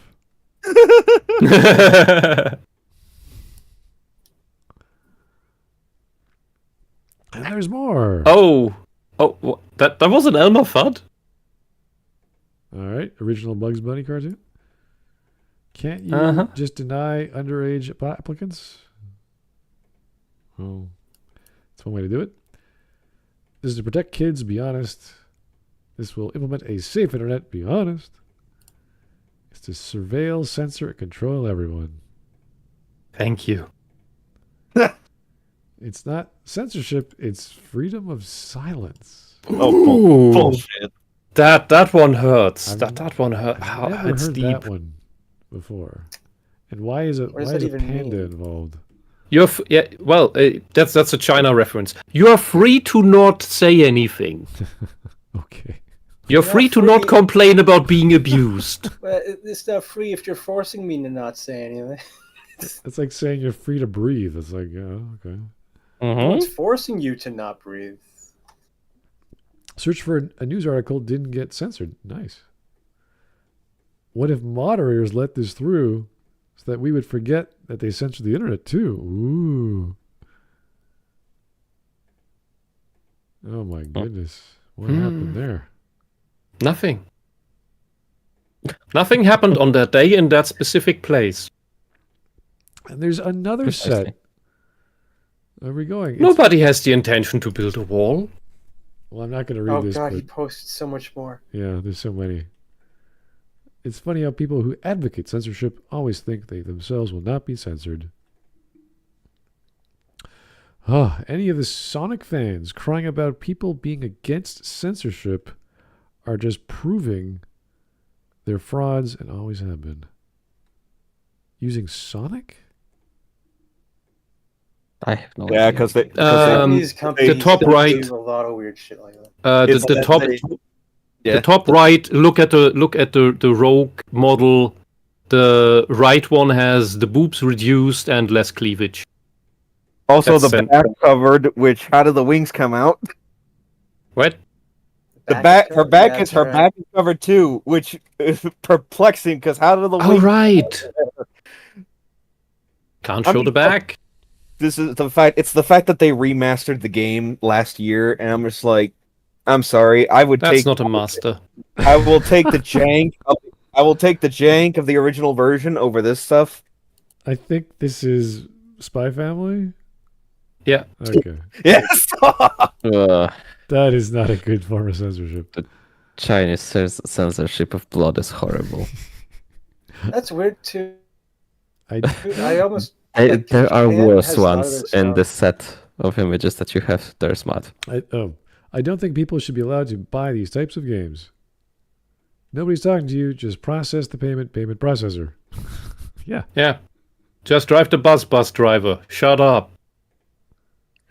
Perfect censorship. Yeah. If only gaming consoles came with parental controls, which they do. Didn't Nintendo do an ad for that with Bowser and Bowser Jr.? Yeah. One of the best So, things you ever got made. I do The not. Switch has parental controls. I do not want to press the button of play when referring to the story and real history of Yakub. I think that's a bit off topic today. And what is Mr. Beast doing there? I don't want to know. He did a challenge where he was Censorship. paying $1 million. to That's Yakub. I mean, that's okay. I don't mind that. It's kind of different, I guess. I'm from the government and I'm here to help. Yakub. Where is this Yakub coming? We did not talk about anything regarding. Where do all these gridded memes come from? Holy hell! There's so many. I'm so sick of it. The poster I'm agreement so sick of Yakub. is talking about banning speeches. One, free speech doesn't apply to blatant lies. Yes, it does. And that is one thing That the right does. peddles in abundance right now. Two, Tell that to the fat Canadian. which one? This one, to help you better narrow it down, this one's also a communist. Haha. I am more interested in the terrible actions of the right now, as they are currently wielding power to do bad things. Free Yeah, speech with Trudeau in power. at the time. No, that was about Trump. Yeah, I assume. Yeah, but still, all the Dev- institutions who is are Dev still again? in the hands of the left. Dev sounds Dev familiar. is short, fat otaku. Short Oh attacker. God, that's right. Who turns out to be a secret God. bread tuber and a gaslighter and basic what's the term, cancel campaigner. Yeah, He's just so passive aggressive and pathologically lying about everything. It's I once gave him money on Patreon. I feel dirty. Oh my God. A fun fact about that law, like in America, so American defamation laws are like, yeah, you can say something untrue, but you only get in trouble for it in a defamation law case. Interesting. If I you have not seen knowingly say anything it. about that one. Japanese barbecue. Gooners and gamers keep calling Visa and MasterCard to demand explanation. They're not going to care. Unfortunately. Hand fabrics? There is the cock that is censored. Mhm. That is how some chat filters actually work. They can be very For example, there's funny. there's a diminutive and cute colloquial way of saying yes in German instead of the general ja is yep. This is close to the English yep, just that we write it with JAP, which some chatbots in some online games consider, oh, that's a slur against the Japanese. No, that's just Germans saying yes in a colloquial way. So we can't even say yes anymore. Okay, what? I don't know what's going on in the photo, but I don't know why the booty was censored. The two O's in booty were censored. Like, what is going on? I remember beach that one thing? thing. I don't know. I remember that one thing. That there was this guy that was playing, like, I think it was one of those map game, the strategy games, the so-called map games, and the guy had the name Nasser, and the thing was censoring ass in his name, and you can imagine what that looked like with those 3 letters censored. Doesn't that mean a former president of Egypt is censored now? Probably. Yeah, he never really gave an argument in his video why censorship should matter. I mean, maybe it was somewhere in there, but this was mostly the argument of think of the children. So this is one of the examples of Elsagate? I don't think so. It looks kind of weird. That's a very tame Yeah. thing to use an example. It's not censorship if it's done by private companies. Oh. You guys previously covered Sean 3 years ago. Supposedly Jen is a lesbian that Sean was trying to bang. No, is that really why they broke up? She became a lesbian? Cuphead, I never saw Jen on the channel. the fake outrage. 488. That was at least 2 years ago. I thought they were married. I just remember noticing they were called Sean and Jen, and then he suddenly changed the channel name to Sean. Yeah. So I assumed Suddenly, he kept that name for years, and even in the like a decade ago, I have never seen content with Jen in it. Wow. This kid is... I thought that was just an imaginary character, or that maybe he was trans and used both names at the same time or something. It was so confused because the guy was just saying nothing in a very slow way. You got a dirty magazine. Look at that. It's a copy of Play Rule. Hyro's premier gentleman's magazine. The feature article is the Kakariko Kaku. Shows us her milk bottles. Oh, yeah. Is that actually in the game? Anthony Starr. No. has agreed to play Albert Wesker in the upcoming Resident Evil film. He expressed his interest in the villain role and wanted the director and casting team to cast him immediately. In response, the team gave Homelander a bold response. What is the bold response? I mean, the nose doesn't fit, but everything else is perfect. I just saw that on Facebook and thought Gingo like it.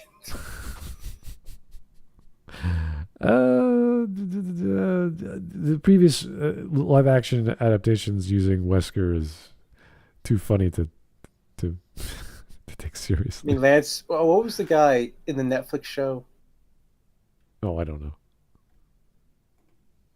Just, when we started doing backflips, you're like, all right. Which one you mean? Do you mean the one where they cast Wesker as a black man? Yeah, that guy. That guy was a good actor. Just he passed away. Oh, is the bold response this image, this photo? No, I was talking about one of the movies. I guess I just saw it on Facebook. It probably was just a meme that wasn't real. No. I'm confused. All right. Well, that was I'm not even going to say religion obsessed, just blind hatred and trying to rationalize that through thoughtless, through something, some sort of governmental influence, intervention, something. And just, we don't even know exactly what he wants to do to he wants everyone to take away responsibility of himself or others, and also he wants to force his own beliefs onto everyone else. Yeah, he wants us to give more power. Yeah, he wants us to give more power to the already corrupt institutions that stand against the religion he claims to follow. Or which something. is very, very, very stupid. Yeah, it's hard to wrap your brain around that line, because this was part of a podcast he did, and he tried to explain that. I'm sure we missed some of that because we skipped half, but still, you have to really know what you're talking about when you bring up censorship. I was hoping for some ancient text, some sort of philosophy, some kind of political view that was clarified and say, okay, censorship can be used in this case because it affects general livelihood, it affects the state, it hurts the individual. Like, okay, something that's universal, something we've heard before. Like, you could bring up Plato, you could bring up Aristotle, you could bring up all kinds of old dudes who had these ideas. He brought up the trucker thing, and I can't remember. Did he say that was a good use of that? He said it was good because they already had the ability through the Emergencies Act, which was originally designed for attacking enemies of the state, when the power that, like, you have to go through so many hoops to use the Emergencies Act because we've already got that enshrined in all of our provinces that they have their own way to defend themselves against violent oppressors or something like that, to then say, okay, we're being attacked, the government from the federal level should be involved. And I can't remember if he said it was good because they were fighting COVID, or it was good because they used it on, like he said it was. His argument was it was good because it was already in the law. Yeah, and they just had to turn it on when he didn't even do any research to find out that the Supreme Court said this was a very poor misuse of the federal government's powers. It didn't need to do this, and no one knows. He didn't know the story of what was happening behind the scenes. They actually had an independent lawyer talking to both parties, and if they just gave them one more day, there would have been an agreement between the truckers and the government to leave within 4 days or whatever the time frame was. So Trudeau was like, oh, we were talking about this since day one, and we decided to pull the trigger. And you're like, why? Why would you do this? And trample on a woman who was just trying to get through with her walker and threw a bunch of people in jail. This is the very reason why. So in German we call the Nazi regime an unlaw state, and East Germany, so the communist thing, we also call retroactively an unlaw state. this whole thing used against the truckers is such an unlaw, a law that should not be, because it is so vague and is only used against whomever the government decides doesn't agree with it. If you don't agree with me, you are a terrorist. Whether you are objectively correct or not, whether you are virtuous or not, when that doesn't matter, you are dealing with an unlaw state. That's that. Anyway, yeah, I think we've had enough of him. I don't think we're ever going to cover him again. Yeah, that is just headachy. But I would have an exceptional plea to the audience that's still here. Aside from doing the usual YouTube pleasantries for the algorithm, I would ask that from this particular stream, you cut off good clips and send them around, because people need argument and they need background knowledge, background information, as much as possible. So clip them, send them around on Twitter or whatever it's called now, today or tomorrow, to whomever you think might find it useful. That's all. Thank you in advance. All right. Well, thank you guys for spending your evenings with us. I hope you're having a good Friday or morning Saturday. And take it. It's the weather's just been fantastic this past few days. Just relaxing, hot, kind of humid, a little too humid at times. Still, very relaxing week for me. And I hope you guys have been busy doing works or studying or whatever you're doing creatively. Hope it's been a good environment for you to work. But we will talk to you soon, maybe tomorrow, maybe not, depending on what's happening with my family and yours, busy schedules, whatever you guys are up to. But we will talk soon. Have yourself a great evening, and we'll talk hopefully tomorrow, maybe Monday. We don't know. It depends what you send us. So we will see. Whatever garbage you've got down the pipe, I don't even know yet. So we will talk later. Good night. Good night. Good night. Bye.